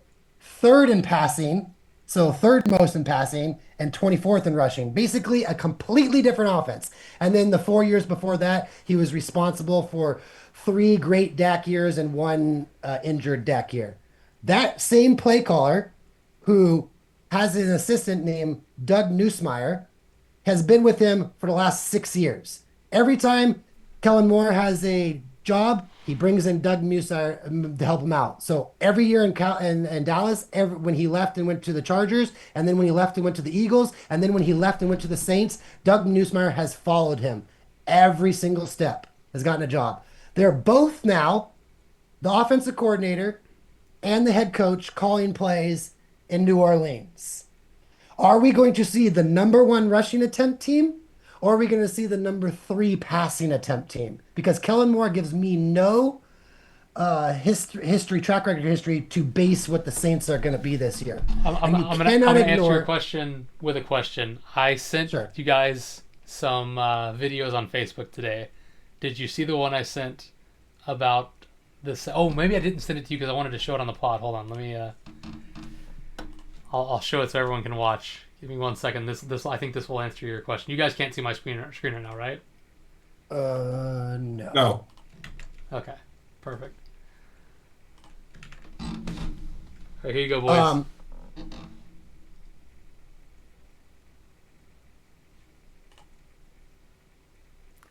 See that pass? This is the Saints quarterback, the rookie. You guys seeing this? Yeah. So, to answer your question, they will be a running team, Mitch. Because, my God, that's terrible. There So is he- no I think pass to answer rush. your question, There's no coverage. That's just a guy running a slant across the middle of the field, and it could not be further from him. He's kind of responsible for the development of Dak. He's given Herbert his best year. He won a Super Bowl offensive coordinator with the Eagles and gave Hurts his third best year, second best year. I'm, Gave look, I'm, Herbert. I'm not knocking Kellen Moore. You know, I put a lot of faith in coordinators. I think what Shanahan has done everywhere he's been has been impressive, right? I put a lot of faith Yeah. in OCs. I think OCs are. I think unlike in some other sports where some coaches, their job is more managing the players' attitudes than anything. I think in football the coaches really matter, but just Yeah. this is a guy who was a shock that they took this player where they did. They took him over some people that they expected him to go below, and I know this is just one gif, and the ball might have just got away from him, but like this is just not instilling any confidence in me that they're going to be able to do anything. So yeah, you're talking about what is arguably going to be the 31st ranked offense in the league. who do you think will So be we have 32nd? no. The Browns. I don't know. If Flacco starts, man, Who's going to be 31st? he just The Giants. Saints. He's Who's I gonna thought be you were going to say the Steelers. No, they're 30th. But yeah, dude, I just listen. I think what scares me the most about this offense, and is nothing against Kellen Moore, is that there are so many reports out that Kellen Moore didn't even want the job, but they knew that he needed to maximize and get this head coaching position. uh, in that it's like arguably like one of the worst head coach openings in recent memory. I mean, they have no So talent on offense or defense. It's a terrible team. it's a terrible team, So and they're like handcuffed by salary cap. I think this year and next year even. So, um, yeah, dude, I is there a world where the Saints are somewhere between 15 the 20th? Or what's half? 16. dude, 16 the 20th. Sorry, 16 the if they 20th. give Kamara 30 touches a game, I mean, who knows? You know? If they're going to run the ball first most in the league again, you know what I mean? Like basically my question is to you guys is like, are we overlooking the Saints? Dude, they think the Saints quarterback is going to be so bad that they have both Indianapolis Colts quarterbacks ranked higher than him. So Kellen Moore is getting paid the tank this year. For sure. 100%. Okay, so he's not gonna. It's not like because like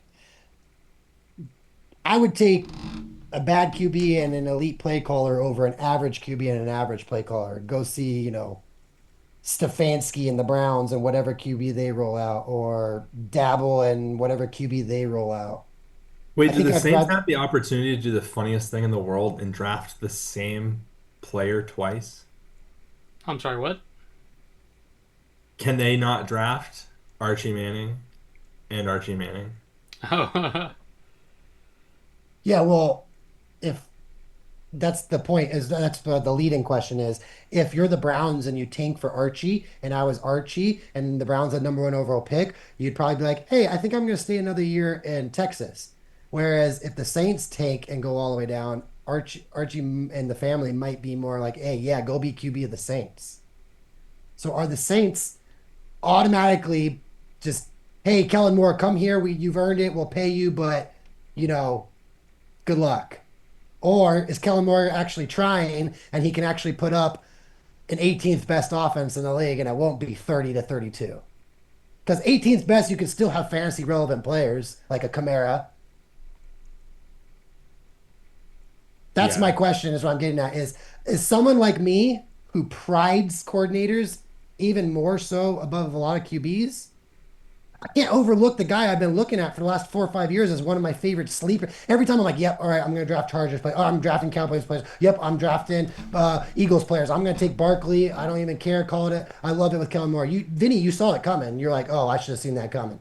So now all of a sudden this year, I'm going to be like, I'm just going to conveniently ignore Kellen Moore, which I've been noticing him for 4 years now. And now I'm going to be like, see what I'm saying? It's weird for me to be like, okay, they might just be collectively tanking, or have we overlooked the Saints? well, What if the, here's what if the fantasy Saints rankings, had right? Like Shador? again, this is just one random website, but just like this is a site that I think is decent, right? So where do they have their quarterback of the Saints ranked? They have him at 32nd. Remind me again how many teams are in the NFL? Yes. Remind me again how many teams are in the NFL? 32. That's right. Okay. Let's go running back. Let's see how far I have to go for a Saints running back. Can't even go far enough. I have to create a free account. This is new. So can't even go far enough to get to the Saints running back, but he's not in the top 17, not in the first half of the league. And that's a guy who was decent fantasy wise, right? Wide receiver, Yeah. no chance in hell I'm finding a Saints wide receiver on this list. I'll tell you that right now. Chris Olave, 32 again. So in a 12-team league that starts two wide receivers, not a starter, right? There's no fantasy relevant player. Tight end, I can't even tell you the tight end's name. Okay, Alex, I'm being a little mean here. Found him, Jawan but Johnson. Jawan Johnson, tight end 28. And then I guess kicker. Maybe their kicker will be on this list. Let's see if we got a kicker that might be fantasy relevant. this is 24, Blake Krupke. So no, the answer is no. There's not a single fantasy relevant player on this football team other than maybe Alvin Kamara as an RB2. but we know, Alex, a lot of times the analysts get a lot of things massively wrong. They do every year. There's always they some do, things but that it's get usually massively like the wrong. guy they had 12th ended up being third, not the guy they have 32nd ends up being a top 5 player. Okay, well that's okay. So like, hear me out on the flip side. Who is the Raiders? So the Raiders offensive coordinator calling the plays last year was Gedsby, and they fired him halfway through the year for. I'm not trying to pretend like I know the Raiders staff. Scott Turner. So under Gedsby and Scott Turner, and that terrible of an offense, you guys had Brock Bowers. You guys were ranked 30th, 31st, and you guys still produced. Yeah. You guys still with a Aiden O'Connell, or I can't remember who your QBs are. Sorry, Aiden O'Connell. Minshew I and think it's like, O'Connell. yeah, you guys still. So like, this is still, you know what I'm trying to say is like, it doesn't have to be the QB, but you guys still had a Brock Bowers, and you guys had that wide receiver who was actually close to the top 24. What's his name? I forget. So Jacoby all in Myers. He was there for Jacoby 4 years. Myers. Thank you, thank But you. Mitch, Brock Bowers was drafted at what, 5 overall in the NFL Oh, draft? Like this is a guy who was drafted in the top few picks of the NFL. Like this I is agree. I'm just trying to make an example that there can still be fantasy relevant on lesser teams there with. can be, but usually there's either already an established fantasy relevant player that we think might Yeah. get more volume because the rookie QB's going to come in here and he doesn't know what else to do, so he's going to throw it to his wide receiver one. So Terry McLaurin's going to get fed the rock, right? That boosted Yeah. Terry McLaurin's status. No one's going into this season after what Olave has done the last 2 years and been like, yeah, Poor Olave. Olave. Oh man, I'm high on that guy. The rookie's gonna throw to Olave a bunch. Like, no one's excited about Olave. Oh, Who's so the then Saints wide did receiver it- two? Without looking right now, can either of you tell me who the Saints wide receiver two is?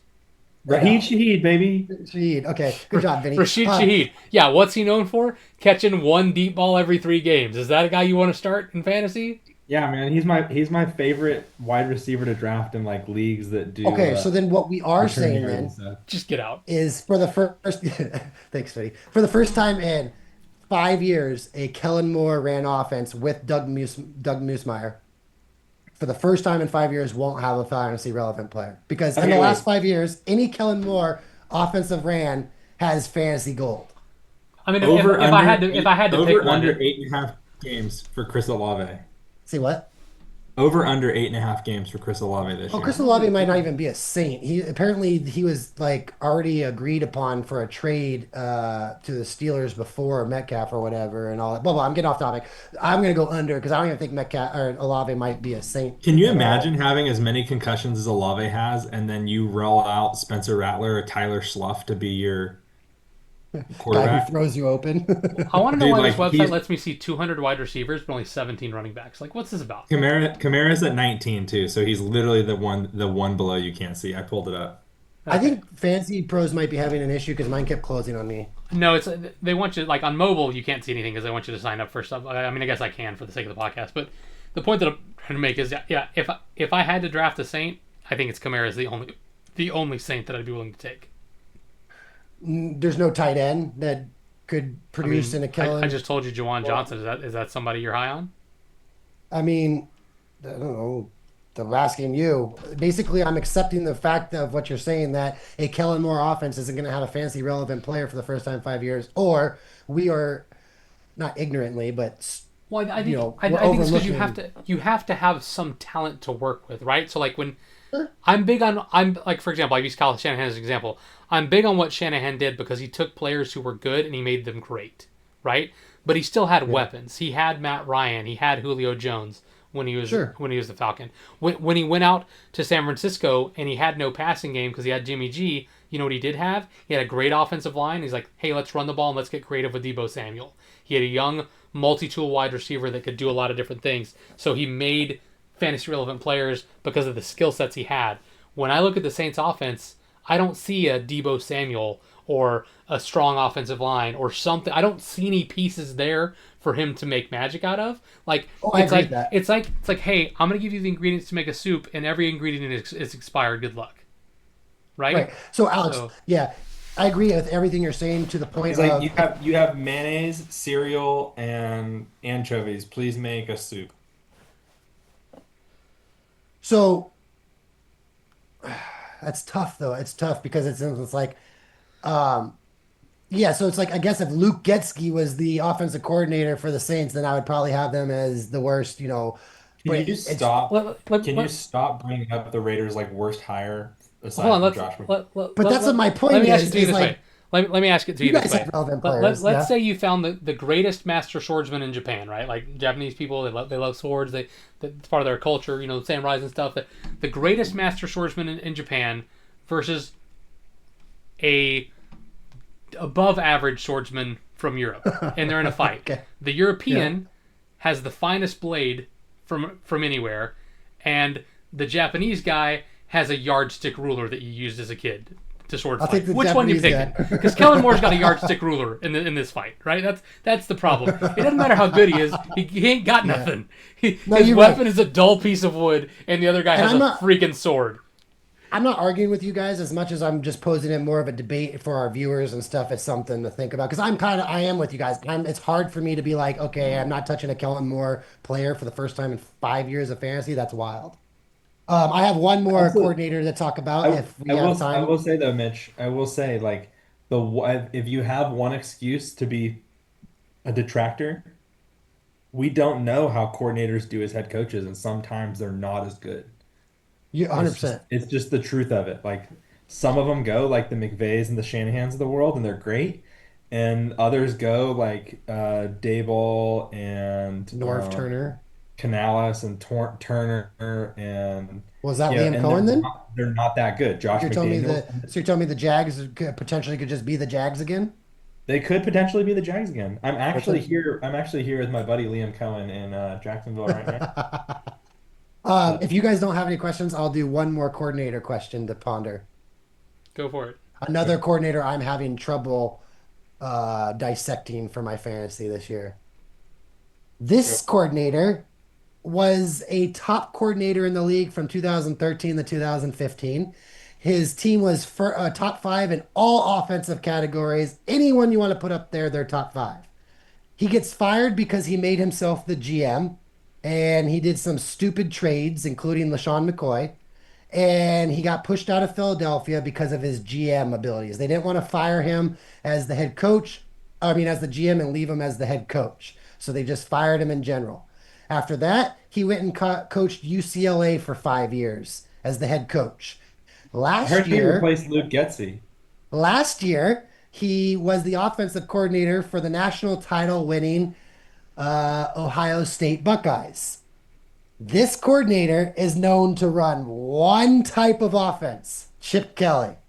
He is now paired, not just paired, but hand-picked and hand-selected by Pete Carroll. In Yeah. 14 seasons with the Seahawks, Pete Carroll has ran the ball top five 9 seasons out of the 14. And if you look at those years, it's not just attempts. They actually produced. But those Seattle teams were really good, so I'm not getting off track. So you got a head coach who runs the ball historically, and then you've got an offensive coordinator who hasn't been in the league in 10 years. And the last time he was in the league, he ran an offense that the rest of the league copycatted. It was this high offense of 74 plays a game, 21 seconds into the play clock, already snapping the ball type offense. But in Ohio State, he actually dialed it back and they were balanced. I think I Googled it the other night and they were outside the top 100 in the nation for time per play. So they weren't like running up to the line. Ohio State was doing the normal amount of time, the normal sets, the normal looks. So my question is to you two Raider fans, lifelong Raider fans, who's been through the thick and mud. What kind of offense are we going to see for the Raiders? I will never draft a Raider player in DoD because I like winning. But if I did, if I did, it would be this year. I Uh, mean, he gave LaShawn McCoy, Shady McCoy, two of the best fantasy running back seasons ever. yeah, I kind of forgot we had Chip Kelly to be honest. So it kind of ruins all the hate that I've given Ashton Jinty What kind is over this the offense pod. going to be? Are the Raiders going to start snapping the ball with 20 seconds left in the play clock? Because the average for the Eagles and UCLA was at that 21-second mark when I researched it. That means I think it was at 48-second play clocks in the NFL, right? 48. And didn't So Gino lead the league in like passing attempts by like 100 attempts last year yeah, already? he was the number one passing QB, and Pete Carroll handpicked Chip Kelly. So what is Pete Carroll changing? Is Chip Kelly changing? Is it going to be more like the Ohio State offense? To be honest, there wasn't really much wrong with Chip Kelly's offense in the NFL. The problem was him being a head coach and GM and play caller. The Eagles got rid of that in 2015 because he traded some. What was it for the linebacker? What was his name? I was researching it, but they traded top players for like a linebacker. Kiko Alonso. There we go. There's my Keep Kiko going there. Alonso. He traded for because he was this guy at Oregon or something like that. So they fired Chip Kelly, the GM. They didn't fire and the head coach. They didn't fire Chip Kelly, the OC, play caller. And he hasn't been in the league 10 years. What? Come on, guys. What? Tell me what you think about the Saints and tell me what you think about the Raiders. I'm a Yeah, Raider that's fan, so you know. But no, what I Objectively, think about the away. Saints, they're terrible. They're ass. Okay, sorry for Gotcha. the foul language, but they Well, I are. mean, I was joking. I was just saying, As like, far food for as thought. the Raiders go, like as a Raider fan, like coming out last season, we had no quarterback and we had the worst yards per carry in the NFL. That's a stat. So we can only go up. And the fact that we went out and we signed a veteran quarterback who's actually won some football games, we went out For and got a sure. head coach who's actually won some football games. We drafted a workhorse running back who was considered to be the hands down number one running back off the board. Like I can't help but be like have a positive outlook about our season. Now am I like super stoked and think we're gonna be amazing? No, because look at our division, right? The Broncos have taken a massive step up. They also have a great coach. They're getting good play out of their quarterback. They have a wide receiver, so like the Broncos are playing decent, and then let's face it, the Chiefs are fantastic, and the Chargers. If there's ever a world where the Chargers get their shit together, they could be a decent football team. They just never seem to manage to put it all together. They always have the pieces, so we're in a really tough division. So like I'm not like coming out here and be like, yeah, we're gonna make the playoffs, but like I'm so like I went to a game last year, as you guys know, because you guys, well, Vinny knows he went with me. It was painful to watch. I would go again this year, and it would probably be slightly less painful to watch. Yeah, so that's how I feel about the Raiders. Let me narrow down the question then for you, Alex, because I feel like you danced around that one. For fantasy value, is it going to be Geno Smith airing the crap out of the ball with Chip Kelly's offense, or is it going to be Pete Carroll running the ball with Gentry the whole year? What kind of Raider fantasy? You can't say, oh, we're going to go get Chip Kelly, this high passing off octane offense, and then we're going to draft the running back fifth overall, and we're going to feed him the rock. Something is not aligning here. That's my question. I think the first half we're going to feed him the rock, and the second half will be so far behind, we'll be chucking the ball.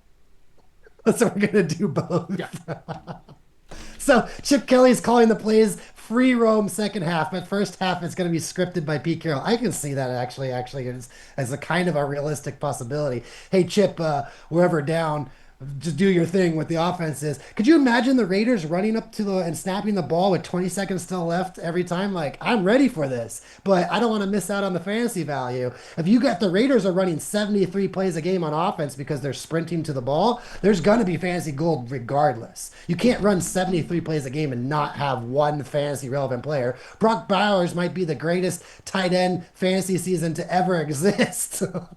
Like, that's what I'm saying is I do coordinators, I look at it, and these two teams I keep coming back to. Out of all the teams, coordinators changes, and everything I've done my research, these two teams I keep coming back to. Vinny, what do you think? The Raiders. I mean, I'm just really excited that the Raiders are going to be the downfall to you not winning a Super Bowl this year. Just, Or they could give me a Super Bowl because I've correctly saw how, you know what I mean? Maybe some of these wide receivers on the Raiders, I'm not saying they're going to get top 12. Let's chill out. But maybe some of your Jacoby Myerses and someone we're missing could potentially get up into a top 24. Or in deeper leagues where you have flexes and stuff for people, listening for other types of leagues, top 36. It's not that far off. I mean, all I know is if you pick like in the middle of the second round and for whatever reason, like Gene T falls to you in the second and Bowers is there in the third, I'm stacking Raider players. You know what I mean? Like I'm not 100% against them, um, but it's just really weird. I don't know, man. It's really weird for someone that's loved the Raiders for so long to just be like, oh yeah, now is my time to draft him because they finally have an offensive coordinator. And like Chip Kelly was out of the NFL for a reason too. Like he's not a Kellen Moore to me, but it is enticing, that's for sure. Right. So I don't think I would want Chip Kelly as my team's offensive coordinator, but for fantasy value, I'm not going to ignore him, is what I'm trying to say. Like if I'm trying to win a Super Bowl, I don't think I want Chip Kelly. So I agree with you Huh. there. I don't think the Raiders are But making their hires thinking Super Bowl. To be honest with you, okay, All right, but if you want an offense that's not completely whatever the Raiders' offense was last year, then Chip Kelly's a great hire, and you have to assume that Chip Kelly can just in the same way I assume Kellen Moore the last 5 years has produced fantasy players. Why wouldn't Chip Kelly produce? Is it just Genty? Geno Smith isn't going to be top 12. None of those wide receivers are going to be top 24, 36. Brock Bowers might be the best tight end. You know what I mean? Like, that's very all on the table with Chip Kelly. We're taking players on offenses that run 45 offensive plays a game. Now we're going to take an offense that's going to run 73 and they don't care what the score is. They're just going to run up to the ball and start snapping. That's interesting to me and intriguing. And as someone who, and then I'm going to get ready for work. I love doing this podcast with you guys. Had fun as always. But I am going to do a hard out on this one. The actual factual hard out. All right, Mitch, we'll catch you The later, actual factual hard out. I hope everyone's doing well and see you next week. And now See we'll ya. discuss Aaron Rodgers without Mitch. Oh no, oh no. I'm going to have to listen to the podcast now. Finally, See you we guys. can get unbiased opinions on Aaron Rodgers. Later, buddy. On air. All right, see you guys. All right, Vincenzo, any other stories that you would like to discuss? Not necessarily. All right, well, I just- I had a question. I just can't. My brain just can't understand Mitch's Aaron Rodgers argument. This is not bashing Mitch and his love for Aaron Rodgers. I don't get it. That's all. I just can't. I don't know, man. All My I know brain is, just doesn't look, work. if we come out of the fantasy draft this year and Mitch is starting Aaron Rodgers at QB, I don't think we have to worry about him winning a 7. Let's put it that way. All right? Is there anything worse than Aaron Rodgers and DK being good this year right now? I can't imagine it. Like if they're good and Mitch is right about this, I might just quit fantasy football. I don't see how they can't. Like, and again, and that's what I was trying to explain. Like, it is not me knocking Aaron Rodgers, just their play styles do not mesh at all. That's the point that I'm trying to make. You know what I mean? Like it's like having, two NBA guys who both need to have the ball in their hand to be good, right? Like you don't want to put a James Harden with a Russell Wilson. Yeah. There's a reason that didn't work, and they had to go elsewhere to both be successful, or rather, I'm James with, Harden I'm and with Russell you. were Like, successful. it's less about Rodgers and more just like the Steelers haven't put out fantasy relevant players in like a few years, and I know they've had some quarterback issues, but like Najee was good his rookie year because he averaged 3.8 yards per carry on like 500 freaking carries. You know what I mean? Like they have not had a fantasy relevant player. Well, I will say I do agree with Mitch's point that I do think that it's going to make their running back more fantasy relevant, whoever that running back ends up being, just because he checks down so much. But I also I'm pretty low on DK. Like it sounds like you and I both are pretty low on DK Metcalf. Like he's a guy who, we're talking about whether or not Terry McLaurin can keep doing it now that he's 30. Well, DK is only 27 and he already lost the starting job in Seattle. DK Metcalf was not their wide receiver 1 last year. It was JSN. Right? Like Yeah. it's very rare for a guy to lose his number 1 status at wide receiver before he's 30. And DK did it at age 27. That's a really early time to lose that status. And it's not like JSN was some number 1 overall pick that everyone thought was going to be amazing. Like no, he was good in college. Like people were high on him, but like not like he's going to come in and take DK's spot. But he did. He came in and took a DK spot so much so that Seattle's like, all right, we can let DK go. And then the Steelers paid him $33 million a year. It's one of the most egregious contracts ever.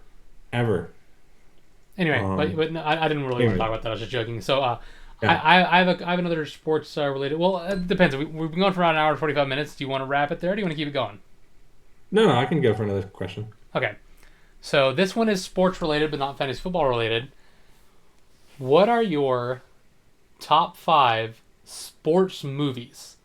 They can be the reason I'm asking this question. For those who don't know, Happy Gilmore 2 came out recently. Please don't talk about it because I don't want to spoil it for anyone. But what, in your opinion, are the top sports movies? They can be, based on a true story like Miracle. They can be, something that's dramatic like Remember the Titans. It could be something that's fun and funny like Talladega Nights. Like, what are your top 5 sports movies? Sports has to be a integral part of the movie. It can't be like, oh, well, it's a movie about, whatever, and they happen to play a game of pickup basketball in the middle of it. No, it's got to be like a sports related movie. But what's your your top 5, your pantheon of sports movies, or your Mount Rushmore if you only give 4. Either one. Yeah, that's really tough. Because I don't think I would have ever considered a comedy, to be honest. But also really good. Uh, can I have a moment? I feel like you've had a chance to think about it. Can I Yeah, no, have? and to be fair, I didn't even come up with my, yeah, you can take your time. So I didn't even like come up with my answers to this question. More so that I just like thought about posing the question.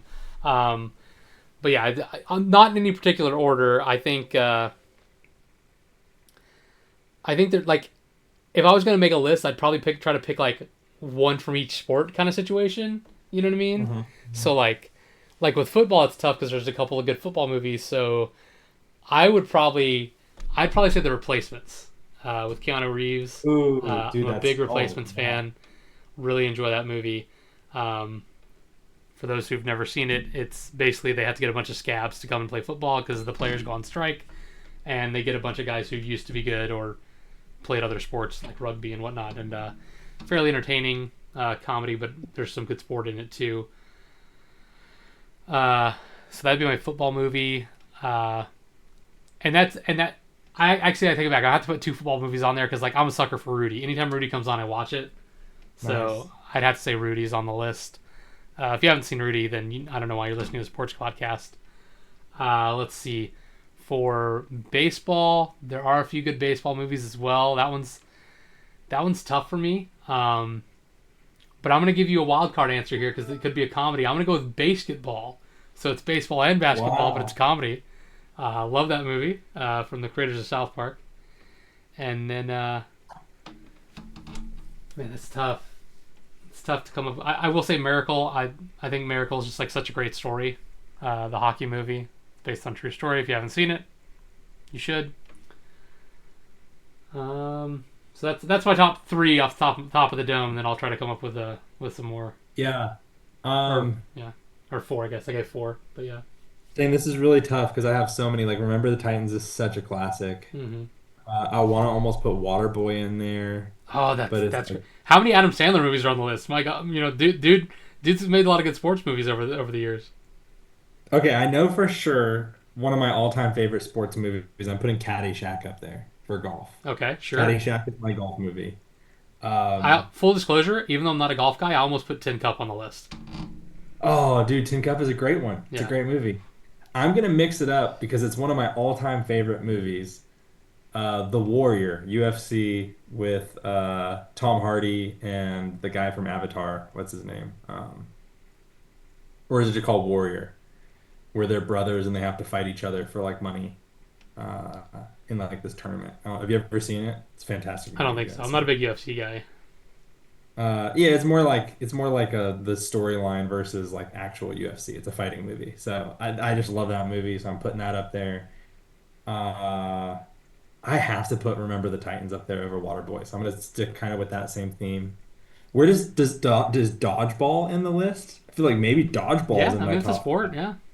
sports movies. Dude, there's just so actually not now that you say this, like when you open it up to every genre, like there's so many good sports movies. Like where do you put the Hoosiers or where do you put um what's the one with Samuel L. Jackson, the coach or Carter, Coach Coach Carter? Carter. Like where do you put some of these movies? Like they're so good. Like and then am I leaving out Angels in the Outfield? Am I leaving out like Rookie of So the Year, like that childhood classics? yeah, that's why I wanted to give you 5 because Sandlot, by the way.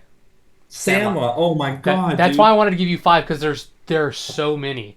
It's really hard. So I guess what we'll do that I'll shoot this to text in the chat. I'll give you time to think about it. I'm gonna rethink mine because like I was kind of making mine up on the fly. And me, you, and Mitch for next week. I want to know what everyone's top because the reason I thought of this is we've talked about video games before, like sports video games on the podcast. Yeah, yeah. We hadn't talked about movies, and Happy Gilmore 2 just came out, so I want to, and yeah, it's tough, right? Because like I want to keep it sports related, but also there are some great comedies that revolve around sports, like you mentioned Dodgeball. Like that is a great movie, and it does revolve around the sport of dodgeball. Like the sport of dodgeball is integral to the plot of the movie. I mean, it's right there in the name. And And it's one of the And most also- quotable movies ever. If you can dodge a wrench, you can dodge a ball. So like, I don't know. I It is feel one of the most the amount of times that I say that's a bold choice. Let's see how it plays out for him, Cotton. Like I send that in work all the time, groups all the time. all the time. So it's tough. And then here's another fun fact about it. I would actually consider one of my top sports movies of all time being A League of Their Own, and I don't even Yeah, watch women's sport, that's a great movie. but it's probably It one of the best it was movies, such a good period, let movie alone that sports movies. 20, 30 years after they made the movie, it got a TV show. So Yeah. This is a I almost like selfishly want to just put comedy sports versus real sports as groups, but I know that that defeats the purpose. But picking a top five is going to be really, really hard yeah, to do. yeah, and that's why I made it because I was originally gonna do top three. I was like, honestly, it's so much harder than you think to come up with a list. So like, I think people need Where do the the fun. Rocky movies go? Or Creed? Where do Yeah, those I was gonna movies say. So we didn't even mention like because like a lot of times when you think about sports, especially on a podcast like this, we're mainly focused on football. We've also talked basketball, baseball, hockey, like the big four. But like, there's a lot of other stuff. The Big Green soccer movie from back in the day. You know what I mean? Oh my gosh, Big Green. Little Such a good Giants football Little movie. Giants. Like Yes. because like you said, where does nostalgia and childhood come into play? Because like as an adult, I'm probably not gonna pop down and watch Little Giants right now. But man, as a kid, I love that movie. The Yeah, annexation dude. of Puerto Rico. I'm not kidding. The other day, Angels in the Outfield was on TV, and I got sick of the commercial breaks, and I found it on like one of the streaming channels, Yeah, I'd and I probably watch watched that the right now. entire thing Legit. front to Yeah. back. The amount of actors in that movie is insane. Matthew McConaughey's in it, Tony Danza, Joseph Gordon-Levitt, or Joseph Gordon-Levitt Hewitt, is that his name? Uh, Adrian Brody's in it. Like the amount of people that have won like Grammys from Angels in the Outfield is crazy. Or not Grammys, that's music, Oscars or Academies or whatever. Like a wild lineup of actors in that movie. And I'm just like, what? You watch it now and it's like not just nostalgia, it's like this was like a starting point for some of these dudes' careers. Yeah, man, I don't know. It's gonna be really tough. I'm gonna have to like I'm genuinely gonna put together like what I think would be a real list and have to make a hard decision of which one would I rather watch today, you Yeah, know? it's tough. Well, but that's the thing. Like, we're not. Are you just talking about today, or are we talking all time? Because like the question is of all time, right? So like, No, no, I know, but like because I'll still watch stuff off nostalgia. So it's like if you put that's all true. these movies in front of me, like which one would I pick? Like what's really hard is like I wore out Remember the Titans. Like I don't even watch it anymore because I probably watched it on a weekly basis for like 5 years Yeah, straight. one of those where you watch too many times and now it's. I And hear you. and it's the perfect movie. Like Remember the Titans like broke what sports movies were because it was so popular. Like it transcended high school football. Yeah, I mean, Friday Night and I Lights. think Like for a where do you long put time, Friday Night Lights? Like sports movies had like like a negative connotation, like oh, it's a sports movie. But like, it's gotten to the point now where like, man, sports movies are great.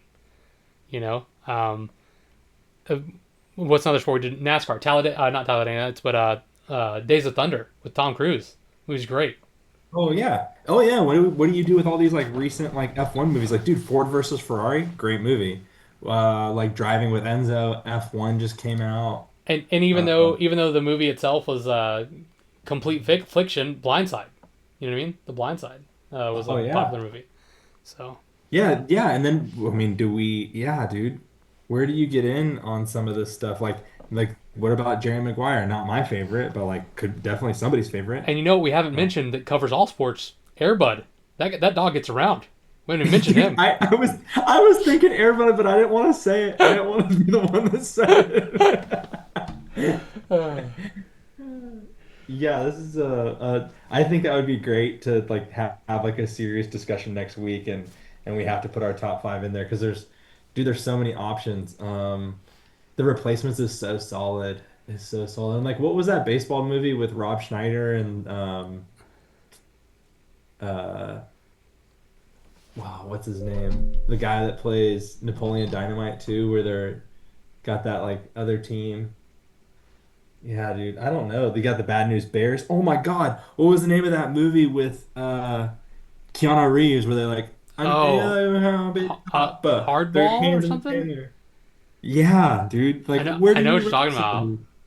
Oh, I watched. man, I went and saw that with Mitch, and like, oh man, we still talk about that movie today. yeah, talking about plot twists. That's like one of the worst plot twists in movie Yeah, history. it was sad. Don't go see that. Don't go see that. Don't watch Don't go. it. If you're looking for a feel good sports movie, that's not the one for you. Yeah. Does Gladiator count as a sports movie? How No, far are I'm we not, going? I'm not How going to deep count that are as a we sport. going? Yeah. Okay. Okay.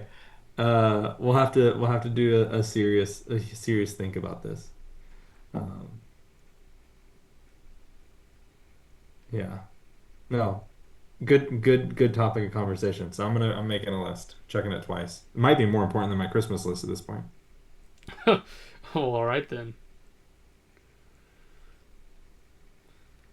So yeah, well All right. that'll be one of our topics for next week. Then, did you have anything else you want to discuss? We're kind of getting long in the tooth here, so we'll probably wrap this up.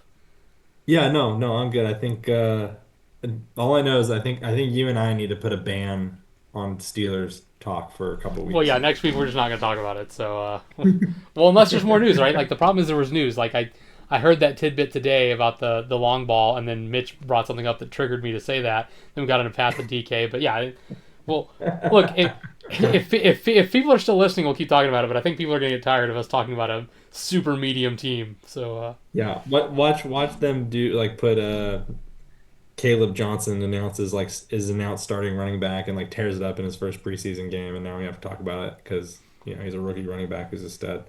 So, but all right, but well, yeah, we're gonna wrap it there, boys and girls. Thanks everyone for being here. Hope you guys enjoyed it, and we will catch you next time. Say goodbye. see ya.